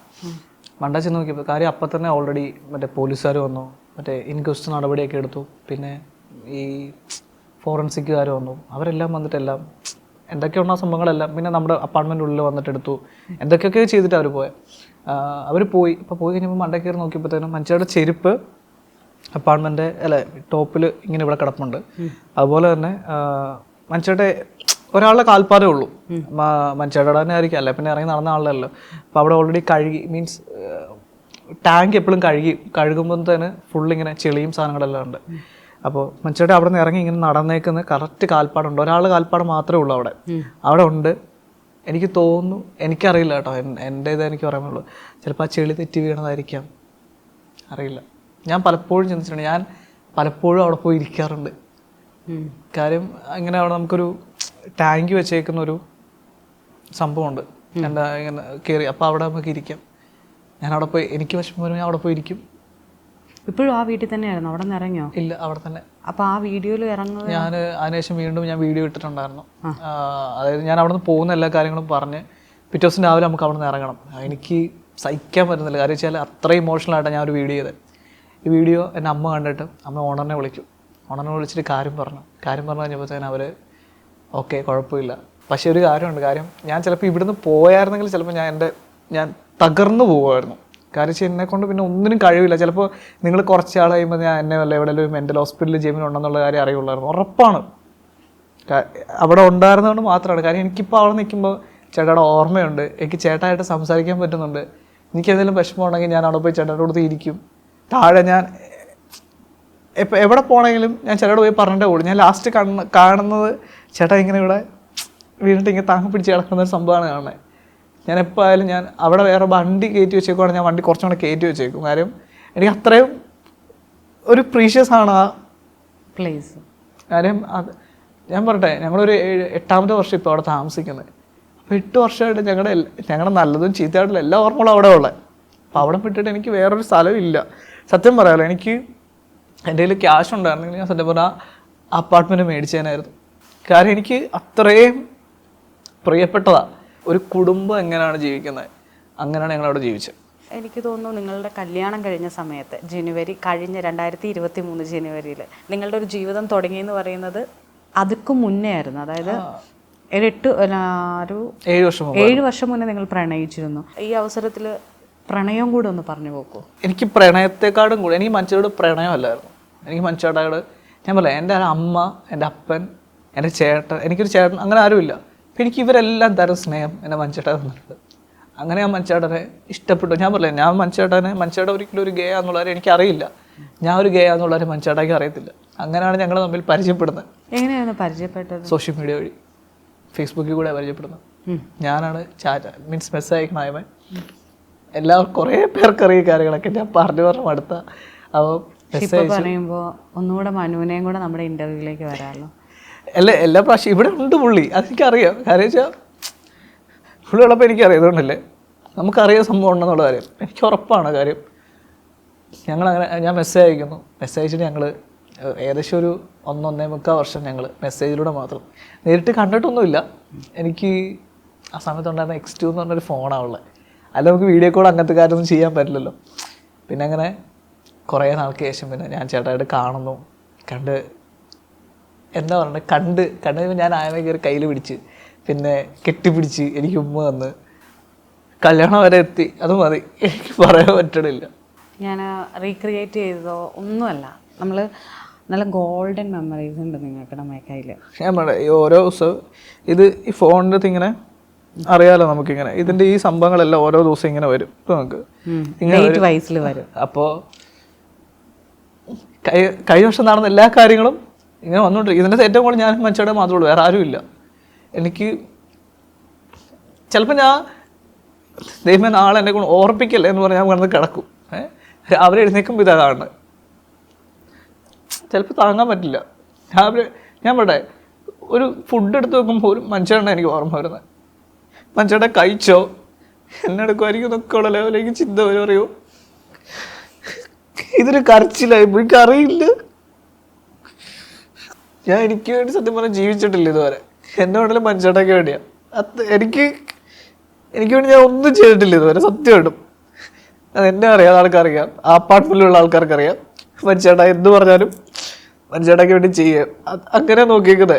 കാര്യം ഞാൻ പറഞ്ഞേ, ഞാൻ നല്ലൊരു ഡ്രസ്സ്, സത്യം പറഞ്ഞാൽ ഞാൻ നല്ല വില കൊടുത്തുള്ള ഡ്രസ്സ് ഇട്ടേക്കുന്നത് ഏകദേശം ഒരു 8 വർഷങ്ങൾക്ക് മുമ്പാണ്. നമുക്ക് കിട്ടുന്ന ക്യാഷില്ലേ ഞാൻ ഇങ്ങനെ സ്വരുക്കൂട്ടി വെക്കും. കാര്യം നാളത്തേനൊന്നും ചെയ്യണ്ടേ, നാളെ രാവിലെ ഫുഡ് കഴിക്കണ്ടേ. അപ്പോൾ എന്തെങ്കിലും ഒരു പ്രശ്നം വരും നമുക്ക് ഓട്ടോമാറ്റിക്കലി. അപ്പോൾ അങ്ങനെ ഞാൻ ജീവിച്ചുള്ളൂ. ഇപ്പോൾ എനിക്ക് ഞാനൊരു 200 ഷർട്ട് എടുത്താലും മനുഷ്യട്ടയ്ക്ക് ഞാൻ 600 ഷർട്ട് എടുത്തിട്ടുള്ളൂ. അങ്ങനെയാണ് ഞാൻ എല്ലാവരുടെ കാര്യം നോക്കി പൊക്കോണ്ടിരുന്നത്. കാര്യം ഞാൻ ഒരാൾക്കും എനിക്ക് മനുഷ്യട എന്ന് പറഞ്ഞാൽ അത്രയും എനിക്ക് ഈ ലോകത്ത് ഏറ്റവും കൂടുതൽ ഇഷ്ടമാരെന്ന് വെച്ചാൽ എൻ്റെ മനുഷ്യടനെ. അത് കഴിഞ്ഞിട്ടുള്ള എൻ്റെ അപ്പനായാലും അമ്മയായാലും. കാര്യം അത് അമ്മേനെ ഇഷ്ടമല്ലതല്ല കേട്ടോ പറഞ്ഞു. ഇപ്പം എല്ലാവരും ഇതിൻ്റെ അടി കമൻ്റ് ആയിരിക്കും പറയുന്നത് എൻ്റെ അമ്മേനെ അപ്പനെ ഇഷ്ടമില്ല. പക്ഷേ എൻ്റെ ഒരു വിഷമം അവർക്ക് അറിഞ്ഞിട്ടില്ല, ഞാൻ അറിയിപ്പിച്ചിട്ടില്ല. എൻ്റെ വിഷമങ്ങളെല്ലാം ഞാൻ പറഞ്ഞ എൻ്റെ മനുഷ്യട്ടോട് മാത്രം. അതെന്നെങ്ങനെ ചേർത്ത് കൂട്ടി പിടിച്ചിട്ടേ ഉള്ളൂ, ഇങ്ങനെ വിട്ട് കളഞ്ഞിട്ടില്ല. ഇപ്പം ആൾക്കാർ ഓരോരുത്തർ മെസ്സേജ് അയക്കുന്നതൊക്കെ മനു ഒരു ഗേ അല്ലായിരുന്നു. ഞാനൊരു ജെബിനൊരു കുണ്ടനായതുകൊണ്ട് മനുവിനെ ഞാൻ ഇതിലേക്ക് ഇൻവോൾവ് ചെയ്യിച്ചതാണ്. അങ്ങനെയാണ് മനുവിനെ ഞാൻ ആക്കിയിട്ടാണ് മനു ഇങ്ങനെ മരിച്ചത്, അല്ലാതെ മറ്റൊന്നും കൊണ്ടല്ല. ഞാൻ ചോദിക്കട്ടെ, ഇത്രയും സോഷ്യൽ മീഡിയയിൽ ഇത്രയും ഏകദേശം ഒരു 30 ഇൻ്റർവ്യൂ എങ്കിലും മിക്ക ചാനലിനും കൊടുത്തിട്ടുണ്ട്. ഏതെങ്കിലും ഒരു ഇൻ്റർവ്യൂവിൽ മനുഷ്യരുടെ സ്വത്തും തുറന്ന് പറയായിരുന്നിട്ടുണ്ടോ? ഞാൻ മനുഷ്യനെ പിടിച്ചു മേടിച്ചാന്ന് പറഞ്ഞിട്ടുണ്ടോ? ആദ്യമായിട്ടും ഇഷ്ടമാരും എന്നോട് പറയണേ മനുഷ്യട്ടായി പറയണേ. ഇതൊന്നും ഞാനല്ല പറഞ്ഞത്, എന്നെ മനുഷ്യട്ടായി ഞാൻ പറഞ്ഞു, മനുഷ്യട്ടായി നിനക്ക് കല്യാണം കഴിച്ച് പോകണമെങ്കിൽ നീ പൊക്കോളാൻ പറഞ്ഞപ്പോൾ എന്നോട് പറഞ്ഞ എന്നാണെന്നറിയോ, എനിക്ക് പറ്റത്തില്ലടാന്ന് പറഞ്ഞത്. ഒരു സ്ത്രീയുടെ ജീവിതം ഞങ്ങൾ ആരും നശിപ്പിച്ചിട്ടില്ല ഇതുവരെ. എന്നിട്ട് നമ്മൾ കേൾക്കുന്ന ഇങ്ങനത്തെ തോന്നിവാസങ്ങൾ മുഴുവൻ. ഇനി എനിക്ക് ഞാൻ പറയാം, കമ്മ്യൂണിറ്റിക്ക് വേണ്ടി പോരാടുമെന്ന് ഞാൻ പറയില്ല. പക്ഷെ എനിക്ക് വേണ്ടി എൻ്റെ മനുഷ്യടയ്ക്ക് വേണ്ടി പോരാടും ഇനി. കാര്യം ഒത്തിരി പേര് കമ്മ്യൂണിറ്റിയിലെ എല്ലാ ആൾക്കാരും നമ്മളെ അക്സെപ്റ്റ് ചെയ്യണമെന്നില്ല. പിന്നെ അതുപോലെ തന്നെ LGBT കമ്മ്യൂണിറ്റിയിലുള്ള എല്ലാ ആൾക്കും ഈക്വാലിറ്റി കിട്ടുന്നുണ്ടോ എന്ന് പറഞ്ഞാൽ ഇല്ല, കിട്ടുന്നില്ല. ഒരു പ്രത്യേക ആൾക്കാർക്ക് മാത്രം അവിടെ പരിഗണനയുള്ളൂ, വേറെ ആൾക്കാർക്ക് ആർക്കും പരിഗണനയില്ല. ആ ഒരു സൊസൈറ്റി കൂടെയാണ് നമ്മൾ കടന്നു പോയിക്കൊണ്ടിരിക്കുന്നത്. പിന്നെ എന്തിനാ ഞാൻ പറയട്ടെ, ഇത്രയും ആൾക്കാരുണ്ടായിട്ടും കൂടെ തന്നെ കുറച്ച് ആൾക്കാരേ ഉള്ളൂ ഈ കമ്മ്യൂണിറ്റിയുള്ള ആൾക്കാർ. വളരെ വിരലെണ്ണാൻ പറ്റുന്ന ആൾക്കാർ, വേറെ ആൾക്കാർ ആരും ഇല്ലായിരുന്നു. എന്തുകൊണ്ടാണ് മരണത്തിന് ശേഷം ബോഡി വിട്ട് കിട്ടാനുള്ള ഒരു തടസ്സം ഉണ്ടായത്? ഇന്ത്യയിലെ നിയമം അതാണ്. അതായത് നിങ്ങൾക്ക് വേണ്ടിയിട്ട് അനുകൂലമായൊരു നിയമമില്ലാത്തതാണ്. അതിന് വേണ്ടിയിട്ട് ട്രൈ ചെയ്യൂ. ഇപ്പം എനിക്ക് തോന്നുന്നു ഒരു പക്ഷേ ജെബിനെ നിലനിർത്തിയത് തന്നെ ഈ ഒരു എണ്ണത്തിന് വേണ്ടിയിട്ടാവാം. ജെബിനൊരു ലക്ഷ്യമില്ല എന്നൊന്നും വിചാരിക്കേണ്ട. മനു കൂടെയുണ്ട്, പോരാടി തന്നെ മുന്നോട്ട് പോവുക. അതുപോലെ നമ്മൾ ആദ്യമേ പറഞ്ഞിരുന്നു ആത്മഹത്യയുടെ കാര്യം, ഈ ട്രാൻസ്ജെൻഡറിനിടയിലെ അതെങ്ങനെ ഇപ്പം ജെബിന് ഇപ്പം എങ്ങനെയാണ് അതിനെക്കുറിച്ച് പറയാൻ പറ്റുക? ഞാൻ പറയട്ടെ, നമ്മളൊന്നാകെ തകർന്നിരിക്കുന്ന ഒരവസ്ഥ. ഈ എന്താ പറയണ്ടേ, കത്തിയെടുത്ത് വീണ്ടും കുത്തിക്കാട്ടും നല്ലത് നമ്മൾ വല്ല ഓട്ടോമാറ്റിക് ചത്തുപോകുന്ന നല്ലത്. കിഷോറേട്ടൻ മരിച്ചത് അറിഞ്ഞിരുന്നു? ഞാൻ കഴിഞ്ഞ ദിവസം അറിഞ്ഞു അതെന്തോ ആത്മഹത്യാന്നുള്ള കാര്യം. അപ്പോൾ ഒരാൾക്ക് തൂങ്ങി മരിച്ചാന്നോ എനിക്കറിയില്ല. അപ്പോൾ കഴിഞ്ഞ ദിവസം ഒരു കമൻറ്റ് വന്നേക്കാം, ഒരുത്തനെ കെട്ടി തൂക്കിക്കോ, ഒരുത്തൻ ബിൽഡിങ്ങിൻ്റെ മണ്ടയിൽ ചാടി. ഇതിൻ്റെ സത്യാവസ്ഥയൊക്കെ എന്താണെന്നുള്ള കാര്യം അറിയണമെന്നുള്ള കാര്യം. കിഷോറേട്ടൻ ഭയങ്കരമായിട്ട് ഈ കമ്മ്യൂണിറ്റിക്ക് വേണ്ടി പ്രവർത്തിച്ചിട്ടുണ്ട്. തീർച്ചയായിട്ടും. എനിക്ക് സത്യം പറയാലോ, എനിക്ക് കുറേ ആൾക്കാർ അറിയില്ല. ഞാൻ ഇങ്ങനെ ഞാൻ ഈ കഴിഞ്ഞ ദിവസം ഈ ഒരു പോസ്റ്റ് മറ്റേ നമ്മുടെ ശീതൾ ചേച്ചി ഇങ്ങനെ പോസ്റ്റ് ഇട്ട് കണ്ടു കഴിഞ്ഞപ്പോഴത്തേനാണ് ഞാൻ ഇത് കാണുന്നത്. അപ്പോൾ എനിക്ക് മനസ്സിലായില്ലായിരുന്നു ആരാണ്. പിന്നെ ഞാൻ നോക്കിക്കഴിഞ്ഞപ്പോൾ തന്നെ മനസ്സിലായി ഇങ്ങനൊരു സംഭവം ഉണ്ടെന്നുള്ളൊരു കാര്യം. അന്നാണ് ഞാൻ മനസ്സിലാക്കുന്നത്, എനിക്കറിയില്ലായിരുന്നു. അപ്പം എനിക്കിപ്പോൾ മനസ്സിൽ കുറേ പേരിങ്ങനെ ചെയ്യുന്നുണ്ട്. ട്രാൻസ്ജെൻഡേഴ്സ് ഇഷ്ടം പോലെ ആൾക്കാർ മരിച്ചു. ഞാൻ പറയാം, എൻ്റെ മനുഷ്യരുടെ ഒരിക്കലും ഒരു പ്രശ്നം ഉണ്ടായിട്ട് മരിച്ച ഒരാളല്ല. കാര്യം മനുഷ്യരുടെ ഒരിക്കലും ഒരു അത് ചെയ്യില്ല, അതെനിക്ക് ഉറപ്പാണ്. എന്ത് വന്നാലും ശരി. കാര്യം അങ്ങനെ മനുഷ്യരുടെയൊക്കെ എന്തെങ്കിലും പേഴ്സണലി പ്രശ്നം ഉണ്ടെങ്കിൽ ഉറപ്പായിട്ട് എന്നോട് പറയും. കാര്യം ഇത്രയും വർഷമായിട്ട് എനിക്കറിയാം. കാര്യം എൻ്റെ മനുഷ്യരുടെക്ക് ഒരു മുഖം മാടിയിരുന്നാൽ പോലും ഞാൻ ചൂഴ്ന്ന് കണ്ടുപിടിക്കും. എന്നെ ഏട്ടാ എന്ന് പറഞ്ഞ് പോകുന്ന ഒരാളാണ്. പിന്നെ എനിക്കറിയില്ല മനുഷ്യൻ്റെ മനസ്സാണ് ഏത് നിമിഷം മാറും എന്ന് എനിക്കറിയില്ല. അപ്പോൾ എന്നോട് പറയുന്നത് ഈ 2 വെള്ളത്തിൽ കാല് വെച്ചുകൊണ്ടിരിക്കാതെന്ന്. എനിക്കറിയാവുന്ന അന്ന് ഞാൻ ഒരു 8:45 വരെ കണ്ടുകൊണ്ടിരുന്ന മനുഷ്യട്ടായി ആണെങ്കിൽ മനുഷ്യരുടെ ഒരിക്കലും ചെയ്യത്തില്ല, ഉറപ്പാണ്. പൊതുസമൂഹത്തെക്കുറിച്ച് പറയുകയാണെങ്കിൽ എല്ലാവർക്കും മാനസിക പ്രശ്നം. കാര്യം നമ്മളെ ഈ സൊസൈറ്റി വല്ലാതെ അടിച്ചമർത്തപ്പെട്ട് നമ്മൾ എന്താണ് ഏറ്റവും താഴെ ആക്കിയിട്ട് നമ്മളെ ജീവിക്കാൻ അനുവദിക്കത്തില്ല. അതാണ് നമ്മളെ ചെയ്തുകൊണ്ടിരിക്കുന്ന അവസ്ഥ. കാര്യം നമ്മൾ മനുഷ്യരല്ലല്ലോ, നമ്മൾ ഒരമ്മയുടെ വയറ്റിൽ നിന്ന് പിറന്നവരല്ല. നമ്മൾ ഭൂമിയിൽ പൊട്ടിമുളച്ച് വന്നേക്കുന്ന ആൾക്കാരാണ്. മറ്റുള്ളവർക്ക് എല്ലാവർക്കും ഈക്വാലിറ്റി കിട്ടുന്നുണ്ടെങ്കിൽ ഞങ്ങൾക്ക് കിട്ടണില്ല. അത് സ്വത്തം തുറന്നു പറഞ്ഞുകൊണ്ടാണെന്നാണ്. അതെ, കാര്യം ഞാനും മനുഷ്യരുടെയും കൂടെ കല്യാണം കഴിച്ചുകൊണ്ട് മാത്രമാണ് ഞങ്ങൾക്ക് ഈ പ്രശ്നം ഉണ്ടായത്. അല്ലെങ്കിൽ ഞങ്ങൾക്കൊരു കുഴപ്പമില്ലായിരുന്നു. ഇപ്പോൾ ഒളിപ്പിച്ച് ജീവിക്കുവാണെങ്കിലും അവർ ഞങ്ങളുടെ 2 പേരും വീട്ടുകാർ പറഞ്ഞു ഒളിപ്പിച്ച് ജീവിച്ചാൽ മതിയായിരുന്നുള്ള കാര്യം. അങ്ങനെ ഒളിപ്പിച്ച് ജീവിക്കുമായിരുന്നെങ്കിൽ ഇപ്പോൾ മനുഷ്യനെ മരിച്ചു കഴിഞ്ഞാൽ എനിക്കൊരു കൂട്ടുകാരൻ എന്ന നിലയിൽ മനുഷ്യൻ്റെ അടുത്ത് പോകുമായിരുന്നു. മനുഷ്യൻ്റെ അടുത്ത് പോയി മനുഷ്യൻ്റെ എല്ലാ കർമ്മങ്ങളും കൂടിയിട്ട് എനിക്ക് തിരിച്ചു വരാമായിരുന്നു. ഒരു പൊട്ടനെ പോലും ഞാൻ വാപ്പുറ്റി മിണ്ടാതിരിക്കണമായിരുന്നു. അങ്ങനെയാണ് ഉറപ്പായിട്ടും നടന്നേനെ. ഇതല്ല അല്ല, ഞാൻ എന്താ പറയണത് എനിക്കറിയത്തില്ല. മനുവും ജെബിനും എന്തായിരുന്നു ജോലി ചെയ്തോണ്ട്? ഞാൻ സിവിൽ എഞ്ചിനീയറായിരുന്നു. മനുഷ്യയുടെ വെബ് ഡിസൈനറായിരുന്നു. പക്ഷെ മനുഷ്യയുടെ ജോബ് അത്രയും വലിയ ഈ കോവിഡിന്റെ സമയമായപ്പോൾ തന്നെ എല്ലാം നമ്മളെ അല്ലാതായിപ്പോയി. പിന്നെ അപ്പാർട്ട്മെന്റ് കെയർ ടേക്കറായിട്ട് ഞങ്ങൾ വർക്ക് ചെയ്യുന്ന കാര്യം ഞങ്ങൾ ചെയ്യാത്ത ജോബൊന്നുമില്ല. പിന്നെ ഞങ്ങൾ കുറേ കാര്യങ്ങൾ ചെയ്തിട്ടുണ്ട്. വല്ല ജോലിക്ക് പോകുന്നുണ്ടോ ചേച്ചി? ഇല്ല, പോകുന്നില്ല. ജിബിന്റെ പെയിൻ കാണുമ്പോൾ വേദനിക്കുന്ന കുറേ മനുഷ്യരുണ്ട്. അതായത് അത് നമ്മളുടെ ബന്ധുക്കാരാവണമെന്നില്ല, നമ്മൾ അറിയണം എന്നാവണമെന്നില്ല. ഒരു മനുഷ്യന് പറ്റുന്നതിൽ ഞാൻ പറയാം, ബന്ധുക്കാരോ സ്വന്തക്കാരോ ഒന്നുമല്ല, അവരൊന്നും ഒന്നുമില്ല. അവരെക്കാട്ടും നല്ല വെറുതെ വെളിയിലുള്ള ആൾക്കാരാണ്. ഇപ്പോൾ ഞാൻ കണ്ടിരുന്നു ഒരു കയ്യിൽ കൊന്ത, ഒരു കയ്യിൽ ഇല്ല. ഇത് രണ്ടും കൊന്ത തന്നെ. എന്നാന്നറിയോ, ഇത് മനുഷ്യേട്ടൻ്റെ കഴുത്തേ കിടന്ന ഞങ്ങൾ 2 പേരും കൃപാസനത്തിൽ ഉടമ്പടി എടുത്തേക്കുന്ന ആൾക്കാരാണ്. അപ്പോൾ ഇത് എൻ്റെയാണ്, ഇത് മനുഷ്യൻ്റെ ആണ്. മനുഷ്യയുടെ ലാസ്റ്റ് നമുക്ക് ബോഡി ഇത് ചെയ്യുമല്ലോ. അപ്പോൾ അവിടുന്ന് പോലീസ് ഒരു അങ്കിള്, എനിക്കത് ഇപ്പോഴും പോലീസ് അങ്കിൾ എനിക്ക് എത്ര റെസ്പെക്റ്റോട് വിട്ടിട്ട് ഞാൻ പറഞ്ഞു കേട്ടോ. അവരെല്ലാവരും നോക്കി നിൽക്കെ ഇത് അവൻ്റെ കഴുത്തേ കിടന്ന ലാസ്റ്റിൽ അത് ഇവനേ ഉള്ളൂ അർഹതയെന്ന് പറഞ്ഞിട്ട് അല്ല, മീൻസ് ഇൻക്വസ്റ്റ് നടപടി നടക്കുന്ന സമയത്ത് എനിക്കെടുത്ത് കൈ തന്നത് അവർ. കാര്യം അതിലൊരാൾക്കെങ്കിലും മനസ്സിലായി യഥാർത്ഥം എന്ന കാര്യം. അത്രയും പേര് മനുഷ്യൻ്റെ ഞാൻ ഒരു കാര്യം പറയട്ടെ, നിങ്ങളൊക്കെ അങ്ങനെ അനുഭവിച്ചിട്ടുണ്ടോ എന്ന് എനിക്കറിയില്ല. ഞാൻ ആ ദിവസങ്ങളെല്ലാം കാര്യം അന്നത്തെ ദിവസം മീൻസ് ആംബുലൻസിൽ കൊണ്ടുവന്നോട്ട് മനുഷ്യരുടെ മോർച്ചറിയിൽ നിന്ന് ഇറക്കി ഇൻക്വസ്റ്റ് എന്ന് പറയുന്ന നടപടിയുണ്ട്. അതെനിക്കറിയില്ല നിങ്ങളൊക്കെ കണ്ടിട്ടുണ്ടോ എന്നുള്ളൊരു കാര്യം. മനുഷ്യട്ടനെ ഈ നമ്മൾ ജനിച്ചു പടി കിടക്കില്ലേ, അങ്ങനെ കിടന്നിട്ട് മനുഷ്യട്ടയുടെ ഇങ്ങനെ ഓരോ കൈയും കാലും ഒക്കെ ഇങ്ങനെ വലിച്ചൊടിച്ചിങ്ങനെ എടുക്കും. നിങ്ങൾ ആലോചിച്ച് നോക്കിയാൽ ആ സംഭവമൊക്കെ അതൊക്കെ ഫേസ് ചെയ്യുമ്പോൾ ഞാൻ ഇങ്ങനെ പൊട്ടിക്കരയുക ചെയ്യണേ. അവിടെ നിന്ന് ആൾക്കാർക്ക് ചിലപ്പോൾ ഫീലിങ്സ് ഉണ്ടായിട്ടായിരിക്കും.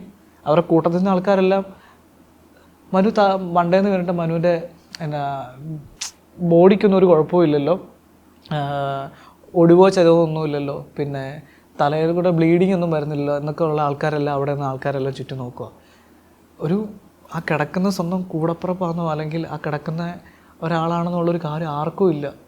എല്ലാവരും ഒരു ഒക്കേ മട്ടിലായിരുന്നു. എനിക്കൊന്ന് മനുഷ്യട്ടായി മരിച്ച് കാണുമെന്നൊക്കെ എനിക്ക് തോന്നുന്നു അവർ ആഗ്രഹിച്ചിട്ടുണ്ടെന്ന് എനിക്ക് തോന്നിയിട്ടുണ്ട്. കാരണം പേഴ്സണലി ഞങ്ങളോട് പറഞ്ഞിട്ടുണ്ട്, നിങ്ങളൊരു വർഷത്തിൽ കൂടുതൽ ഞങ്ങളെ താമസിപ്പിക്കത്തില്ല എന്നുള്ള കാര്യം, ജീവിപ്പിക്കത്തില്ല എന്നുള്ള കാര്യം ഞങ്ങളോട് പറഞ്ഞിട്ടുണ്ട്. അച്ഛൻ്റെ വീട്ടിൽ നിന്നുള്ള ഒരാൾ. അത് അവർക്കൊന്നും വരുത്തായിരിക്കട്ടെ, അത്രേ ഉള്ളൂ. എനിക്കത് അത് ഇവർക്ക് എന്ത് കിട്ടിയെന്ന് എനിക്കറിയില്ല. ഞാൻ ചോദിക്കട്ടെ, നമ്മളെ ഈ പിരിപ്പിച്ചിട്ട് ഇവർക്ക് എന്ത് കിട്ടാനായിട്ടാ? ഇനി ഓക്കെ, ഞാൻ അപ്പം ചിലപ്പോൾ എന്നോട് പറയും കൂടാത്തത്തിൽ അതിനൊന്നും ഒരു കാര്യമില്ലെന്ന് പറയും. വേണ്ട, ഒരു കാര്യവും വേണ്ട. എൻ്റെ ചേട്ടാ എൻ്റെ കൂടെ ആയിരുന്ന നിമിഷം വരെ ഞങ്ങൾ ഹാപ്പിയായിരുന്നു. ഞങ്ങൾക്കത് മതി. കാര്യം ഒരുപാടെന്ന് പറഞ്ഞാൽ ഒരുപാട് ഓർമ്മകൾ എനിക്കുണ്ട്. ഫുഡ് കഴിക്കാതിരിക്കുകയാണേലും ഞാൻ ഇങ്ങനെ ഈശോയോട് പ്രാർത്ഥിക്കും. ഞാൻ പറഞ്ഞു മനുഷ്യടേക്ക് ഫുഡ് കൊടുത്തേക്കണമെന്ന് പറയും. അതിനുശേഷം പിന്നെ കിടന്നുറങ്ങുമ്പോൾ ഞങ്ങൾക്ക് വലിയ ക്യൂൺ സൈസ് ബെഡാണ്. ഞങ്ങൾ ഉറങ്ങുമ്പോൾ ഇങ്ങനെ ഇവിടെ ഒരു തലയട വെക്കും. പിന്നെ ഞാൻ ഇങ്ങനെ സത്യം പറഞ്ഞാൽ മനുഷ്യടെ എന്നോട് കിടക്കണമെന്ന് എനിക്കറിയാം.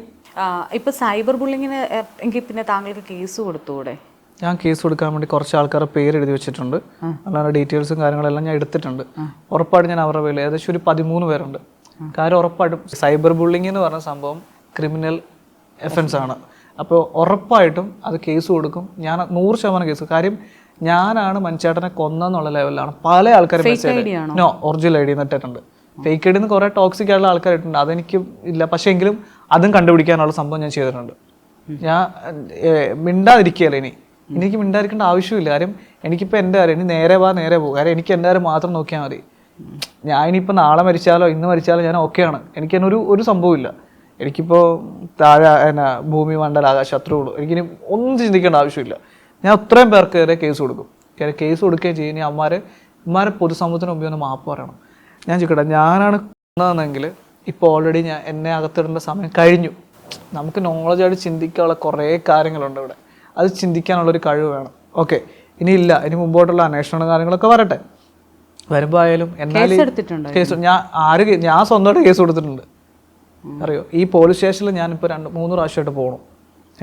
അവിടെ ചെല്ലുമ്പോൾ എല്ലാവരും പറയണത് എന്നാണെന്നറിയോ, അതായത് എനിക്ക് യാതൊരു വോയിസും ഇല്ല. നീ വന്നു കഴിഞ്ഞാൽ നിനക്ക് ഓക്കെ, റിപ്പോർട്ട് വന്നു കഴിഞ്ഞാൽ നിനക്ക് ഓട്ടോപ്സി റിപ്പോർട്ട് നിനക്ക് തരും എന്നുള്ളതല്ല, നിനക്ക് വേറൊരു കാര്യമില്ല. ഓട്ടോപ്സി റിപ്പോർട്ട് വന്നിട്ടില്ല. ഞാൻ അവിടെ ചെല്ലുമ്പോൾ തന്നെ അവർ എന്നോട് ചോദിക്കുക എന്നാണെന്നറിയോ, അവിടുത്തെ പോലീസുകാർ, മനുവിൻ്റെ വീട്ടുകാർക്കല്ലേ ബോഡി വിട്ടു കൊടുത്തേ, അങ്ങനെയാണ് ചോദിക്കുന്നത്. അപ്പം പിന്നെ ഞാൻ ആലോചിക്കാം, ഞാനപ്പോൾ എന്തിനാ ഞാൻ പറയുന്ന അവരോട് പോകാനാ പറയുന്നത്. ഒരാൾക്കാർക്കെങ്കിലും അവരുടെ മരിച്ചത് എങ്ങനെയാണെന്ന് അറിയണ്ടേ, അവർക്കൊരു ഇതില്ലേ. ഇപ്പം ഞാൻ പറഞ്ഞില്ലേ ഇവർക്കിതെല്ലാം ഒരു സംഭവമുള്ളൂ. മനു മരിച്ചു കാണുമെന്നായിരുന്നാണ് ചിലപ്പോൾ അവരുടെ കാര്യം. അവർക്കൊരു നാണക്കേട് ഉണ്ടാകണ്ട. ഇതേ സെയിം അവസ്ഥ തന്നെ എൻ്റെ വീട്ടിലും. ഞാൻ മരിച്ചു കാണുമെന്ന് തന്നെ ആയിരിക്കും പേഴ്സണലായിട്ട് അവർക്കെല്ലാം. എൻ്റെ അമ്മയ്ക്ക് ഒഴിച്ച് എനിക്കറിയില്ല, അമ്മയുടെ കാര്യം എനിക്കറിയില്ല. ബാക്കി ഇവരെല്ലാവർക്കും ഞാൻ മരിച്ചു കാണുമെന്ന് തന്നെ ആഗ്രഹം. കാര്യം ഇതുപോലുള്ള വൃത്തികെട്ട മനുഷ്യന്മാർ ഈ ലോകത്ത് പാടില്ല. ജിബിൻ മനുവിന് വേണ്ടി ഒരു പോരാടിയാൽ ഒരു പക്ഷേ ഒരുപാട് പേർക്കെങ്കിലും ഇതൊരു നല്ല രീതിയിൽ ഒരു കണ്ണു തുറക്കാനുള്ള ഒരു കാര്യമാവും. ഞാൻ പറഞ്ഞ പോലെ ഈ ഒരു 13 പേർക്കെതിരെ ഞാൻ ഉറപ്പായിട്ടും കേസ് കൊടുക്കും. പിന്നെ ഇനി വേറൊരു കാര്യം കൂടെ എനിക്ക് ചെയ്യാനുണ്ട്. കാര്യം ഞങ്ങൾക്ക് ഈ നമ്മുടെ പത്മചേച്ചി കാരണം അന്നൊരു ചെറിയൊരു സംഭവം അവിടെ നമുക്ക് കോർട്ടിലൂടെ ഇങ്ങനെ പറഞ്ഞായിരുന്നു. അതായത് ഇനി ഇങ്ങനൊരു പ്രശ്നം ഉണ്ടാകുന്ന ആൾക്കാർക്ക്, തൻ്റെ മീൻസ് പാർട്ട്ണറായിട്ടുള്ള ആൾക്കാർക്ക് അവരുടെ വീട്ടുകാർക്ക് താല്പര്യം ഇല്ലെങ്കിൽ ഈ ഒരു ബോഡി നമുക്ക് പങ്കാളിക്ക് കൊടുക്കാനായിട്ടുള്ള ഒരു സംഭവം ഇങ്ങനെ ഓട്ടോമാറ്റിക് എന്നൊരു ടോക്കിങ്ങിലുണ്ടായിരുന്നു. അത് വലിയൊരു മാറ്റമാണ്. ചിലപ്പോൾ മനുഷ്യട്ടായി മരിച്ചത് കൊണ്ട് മാത്രമാണ് അതുണ്ടായത്, ഇല്ല ഒരിക്കലും ഉണ്ടാവില്ലായിരുന്നു. അപ്പം അതിനുവേണ്ടി ഇനി മുമ്പോട്ട് കുറേ എന്തൊക്കെയോ ചെയ്യാൻ വേണ്ടിയുണ്ട്. അതിനൊക്കെ ചെയ്യാൻ വേണ്ടി ഞാൻ ചോദിക്കാൻ വന്നത് അത് തന്നെയായിരുന്നു. നിങ്ങൾ ആ ടൈമത്ത് ഹോസ്പിറ്റലിൽ നിങ്ങൾക്ക് ബില്ലിന് വേണ്ടിയിട്ട് നിങ്ങൾ ഫണ്ട് റേസ് ചെയ്തിരുന്നു. ആ ഫണ്ട് പിന്നെ നിങ്ങൾ തന്നെയാണോ ബില്ലടച്ചത്? ഫണ്ട് എന്താക്കി? ഫണ്ടിന്റെ ഡീറ്റെയിൽസും കാര്യങ്ങളൊക്കെ ഞാൻ കൊണ്ടുവന്നിട്ടുണ്ട്. ഈ കോടതിയിൽ കേസായി കഴിഞ്ഞപ്പോൾ തന്നെ ഇവർക്ക് ടോട്ടലി പ്രശ്നമായിരുന്നു. മെഡിസിനെ കുറിച്ച് നമ്മൾ തെറ്റായിട്ട് പറയല്ലോ കേട്ടോ. കാരണം നമ്മൾ എല്ലാ രീതിയിലും നല്ലപോലെ സഹകരിച്ചു എടുത്തു. ലാസ്റ്റ് ഈ എമൗണ്ട് അടയ്ക്കണമെന്ന് പറഞ്ഞു കഴിഞ്ഞപ്പോൾ തന്നെ ആരും ഇല്ലാതായി കഴിഞ്ഞപ്പോൾ തന്നെ ഇവർക്കൊരിതായി. അവിടെ നിൽക്കുന്ന ഞാനും ഞങ്ങളുടെ 2 കൂട്ടാൻ, അല്ലാതെ വേറെ ആരും ഇല്ല. അപ്പോൾ ഇവർക്ക് ടോട്ടലി പ്രശ്നം. അങ്ങനെ മെഡിസിറ്റിയിൽ നിന്ന് ഓൾറെഡി ഞങ്ങൾ ഫണ്ട് കളക്ട് ചെയ്തായിരുന്നു. ഒരു ദിവസം എടുത്തു. അന്ന് രാവിലെ തലേദിവസം നൈറ്റ് ഇടുന്നു, പിറ്റേ ദിവസം ഈവനിങ് ആയപ്പോൾ തന്നെ ഫണ്ട് ഫുള്ള് നമുക്ക് കിട്ടിക്കഴിഞ്ഞു. അതിന് ഞാൻ പറയുകയാണ്, ഇപ്പോൾ ഞാൻ എല്ലാ ആൾക്കാർക്കും നന്ദി പറഞ്ഞു, പക്ഷേ എങ്കിലും ഈ ഒരു ഇത് ഒത്തിരി ആൾക്കാർ കാണും. അപ്പോൾ ഞാൻ അവരോട് നന്ദി പറയുന്നു, മനുഷ്യേട്ടാക്ക് വേണ്ടി സഹായിച്ച എല്ലാവർക്കും ഒത്തിരി നന്ദി കേട്ടോ. അങ്ങനെ പറഞ്ഞു. അങ്ങനെ അതിനുശേഷം ചെന്ന് കഴിഞ്ഞപ്പോൾ തന്നെ അവർ കോടതി വന്നു കഴിഞ്ഞപ്പോൾ തന്നെ അവർ ഞങ്ങൾക്ക് ക്യാഷ് വേണ്ട എന്നുള്ള ലെവലിൽ അവർ പറഞ്ഞു. കാര്യം അത് എനിക്ക് തോന്നുന്നു, പക്ഷെ ഞങ്ങൾ അവിടെ നിൽക്കുമ്പോൾ ഞങ്ങളോട് പറഞ്ഞ് ക്യാഷ് കൊടുക്കണമെന്നു. ഇവര് അങ്ങനെ ഒരു കളി കളിച്ചായിരുന്നു. കാര്യം നമുക്കറിയാലോ, പൊതുസമൂഹത്തിന് കാണിക്കാൻ വേണ്ടി ഇവരിങ്ങനെ കാണിച്ചു, പക്ഷെ അല്ലാതെ വേറെ ലെവലിലും. കാര്യം നമ്മളെ അന്നത്തെ ദിവസം അനുഭവിച്ചവർക്ക് മാത്രമേ ഈ കാര്യങ്ങൾ അറിയുള്ളൂ. ചുറ്റിനും നിൽക്കുന്ന ആൾക്കാർ അങ്ങനെയാണ് ഇങ്ങനെയാണെന്ന് കുറേ കാര്യങ്ങൾ പറഞ്ഞിട്ട് നമ്മളെ വെറുതെ ഒന്നും അറിയത്തില്ല അവർക്ക്. അന്ന് ഹോസ്പിറ്റലിൽ നിൽക്കുന്ന ആൾക്കാർ ഞങ്ങളാണ്. പൊതുസമൂഹം ചുമ്മാ വന്നിട്ട് കുറേ ഡയലോഗ്. പിന്നെ കുറേ പേര് വന്നിട്ട് ചോദിച്ചു, മനു എങ്ങനെയാണ് മരിച്ചത്, മനു എങ്ങനെയാണ് മരിക്കുന്നത്, ഒന്ന് പറയോ. മനുഷ്യരുടെ മരിക്കുന്ന ആസ്ട്രോ മെഡിസിറ്റി കിടന്നാണ് മരിക്കുന്നത്, മനുഷ്യരുടെ മുകളിൽ നിന്ന് താഴെ വീണിട്ടാണ് മരിക്കുന്നത് എന്നുള്ള കാര്യം എല്ലാ ന്യൂസിലും വന്നു. ഞാൻ ഇനിയും ഇതിലും കൂടുതൽ എങ്ങനെ വിശദീകരിച്ച് ഞാൻ പറയണ്ടേ? അപ്പോൾ എല്ലാവർക്കും അറിയണം, ഞാൻ മനുവിനെ തള്ളിയിട്ട് കൊന്നു. അതെ, ഞാൻ തള്ളിയിട്ട് കൊന്നത് തന്നെയാണ്. നിങ്ങൾക്ക് തെളിയിക്കാമെങ്കിൽ തെളിയിക്ക്. എനിക്ക് അത്രയും വിഷമമുണ്ട്. കാര്യം വെച്ചാൽ എല്ലാവരുടെയും വായിന്ന് കേൾക്കേണ്ട ആ ഒരു കാര്യത്തിന് വേണ്ടി മാത്രമായിരിക്കും എനിക്ക് തോന്നുന്നു. ഞാൻ തന്നെ വന്ന് പറഞ്ഞാൽ മതി, അത് തീരാളതേ ഉള്ളൂ അവിടെ. അതാണ് നമ്മുടെ സമൂഹം. അന്നാ കിട്ടിയ 1.5 ലക്ഷം രൂപ 1.5 കിട്ടിയില്ല, 1,30 സംതിങ് ആണ് നമുക്ക് കിട്ടിയത്. അത് അവിടെ 1,20,000 എത്രയെങ്ങാണ്ട് അവിടെ കൊടുത്തു.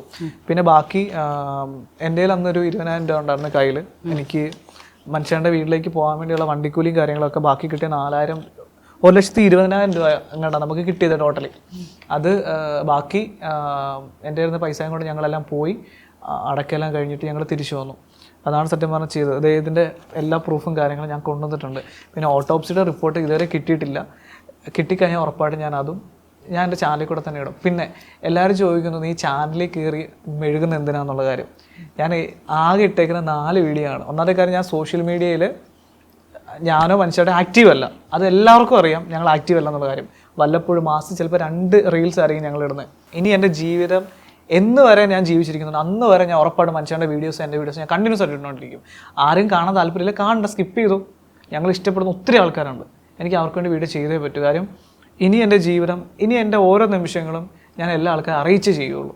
ഇനി ഒളിപ്പിച്ച് വെക്കേണ്ട ആവശ്യമില്ലല്ലോ. പിന്നെ അതുപോലെ വീണ്ടും കല്യാണം കഴിക്കുക എന്ന് പറയുന്ന ആൾക്കാർ, നിങ്ങൾക്ക് മനസ്സാക്ഷിപരമായിട്ട് ചിന്തിക്കാൻ പറ്റും. കാര്യം വെച്ചാൽ ഓക്കെ, ഒരു സ്ത്രീ മരിച്ചാൽ ഒരു മീൻസ് നമുക്കൊരു വീണ്ടും ഒരു കല്യാണം കഴിക്കാം, ഒരു പുരുഷൻ മരിച്ചാൽ വീണ്ടും കല്യാണം കഴിക്കാം. എന്നാൽ ഇങ്ങനൊരു സാഹചര്യം വരുമ്പോഴത്തേന് നമ്മളെ ഇഷ്ടപ്പെടുന്ന, നമ്മളെ മനസ്സിലാക്കുന്ന വേറൊരാളെ എനിക്ക് വേണ്ട. കാര്യം എനിക്ക് കിട്ടിയതെന്ന് വെച്ചാൽ അത്രയും പ്രീഷ്യസ് ആയിട്ടുള്ള ഒരാളാണ്. എന്നെ മനസ്സിലാക്കി എൻ്റെ കൂടെ ജീവിച്ചുകൊണ്ടിരുന്ന ഒരാളാണ് കിട്ടിയത്. എനിക്കിങ്ങനെ ഒരു കല്യാണം വേണ്ട, എനിക്ക് സമാധാനത്തോടെ ജീവിച്ചാൽ മതി എൻ്റെ മരണം വരെ, എൻ്റെ മനുഷ്യൻ്റെ ഓർമ്മയായിട്ട് മാത്രം. ആരും എനിക്ക് കല്യാണം ആലോചിച്ചുകൊണ്ട് വരണ്ട. കുറേ ആൾക്കാരുടെ മെയിൻ പരിപാടി ഇപ്പോൾ ഇൻസ്റ്റാഗ്രാമിൽ വന്നിട്ട് കല്യാണാലോചനയാണ്. എനിക്ക് വേണ്ട, താല്പര്യമില്ല. ജിബിൻ പറഞ്ഞിരുന്നു മനുവിന് പകരം ഞാനായിരുന്നെങ്കിൽ എന്ന്. അങ്ങനൊരു അവസ്ഥയൊന്നും ഉണ്ടാവാതിരിക്കട്ടെ കേട്ടോ. അങ്ങനെ ഉണ്ടായാൽ എന്താണ് നടക്കുന്നതെന്ന് അറിയാമല്ലോ, കാര്യങ്ങളെല്ലാം അറിയാമല്ലോ. ഉറപ്പായിട്ടും ഞാൻ പറയാം, ഞാൻ ഒരു ക്രിസ്ത്യാനിയാണ്. ഭയങ്കര വിശ്വാസമായിട്ട് കൊണ്ട് നടക്കുന്ന ഒരു വ്യക്തിയാണ്. കാര്യം എന്നും പള്ളി പോവുകയും എല്ലാം നടക്കുന്നത്. പക്ഷേ എൻ്റെ സഭയോ അല്ലെങ്കിൽ എൻ്റെ നിയമപ്രകാരമോ ഞാൻ ചെയ്തിരിക്കുന്ന തെറ്റായിട്ടുള്ള കാര്യമാണ്. ഒരിക്കലും എൻ്റെ ജീവിതത്തിൽ എന്നെ പള്ളിയിൽ അടക്കുകയില്ല, ഉറപ്പായിട്ട് അടക്കുകയില്ല. പള്ളിയിൽ എല്ലാത്തിൽ നിന്ന് എന്നെ ഓൾറെഡി വിലക്കി വയ്ക്കുന്ന ഒരാളാണ് ഞാൻ എന്നെ. അപ്പോൾ സത്യം പറഞ്ഞാൽ പള്ളിയിൽ പോകാം എന്നുള്ളതല്ലാതെ എനിക്ക് വേറെ ഒരു സംഭവമില്ല. എനിക്ക് പറയാനുള്ള എൻ്റെ ഒരു ലാസ്റ്റ് വിഷ് പോലെ ഞാൻ പറയണം. കാര്യം ചിലപ്പോൾ മേ ബി എന്ന് നമ്മൾ മരിക്കും എന്നറിയില്ല, പക്ഷെ ഞാൻ എന്ന് മരിച്ചാലും ഇങ്ങനൊരു സാധനം എവിടെയെങ്കിലും ഉണ്ടെങ്കിൽ, എൻ്റെ മനുഷ്യരുടെ മരിച്ചതിൻ്റെ അന്ന് മനുഷ്യരുടെ എൻ്റെ കൂട്ടത്തിൽ അടക്കാൻ അല്ല ജെബിന് വിട്ടുകൊടുക്കാൻ ബോഡി എന്നുള്ള ലെവലിൽ എവിടെയെങ്കിലും ഒരു വീഡിയോയിൽ പറഞ്ഞായിരുന്നെങ്കിൽ കോർട്ടിൽ നിന്ന് എനിക്ക് അതിനൊരു സപ്പോർട്ട് ഉണ്ടായിരുന്നു. പക്ഷെ അതില്ല. അങ്ങനെ ഒരു കാര്യം നമ്മളാരും ചിന്തിച്ചിട്ടില്ലല്ലോ അങ്ങനെ ഒരു കാര്യം. അന്നാണ് ഞങ്ങളോട് പത്മ ചേച്ചി പറഞ്ഞത്, നമ്മളെല്ലാം ലാസ്റ്റ് വിഷൻ എന്ന് പറഞ്ഞ സംഭവം നമ്മൾ എഴുതി വെക്കുക അല്ലെങ്കിൽ പറയുക ചെയ്യണോ എന്നുള്ളൊരു കാര്യം. എൻ്റെ ലാസ്റ്റ് വിഷൻ ഞാൻ പറയുകയാണെങ്കിൽ, എന്നെ സത്യം പറഞ്ഞാൽ ഒരു പള്ളിയിൽ അങ്ങനെ അടക്കുകയില്ല. എന്നെ അടക്കണമെങ്കിൽ എനിക്ക് എവിടെയെങ്കിലും ദഹിപ്പിക്കാനേ പറ്റുള്ളൂ, അല്ലെങ്കിൽ ഞാനൊരു അൺക്ലെയിംഡ് ബോഡി ആയി പോകും.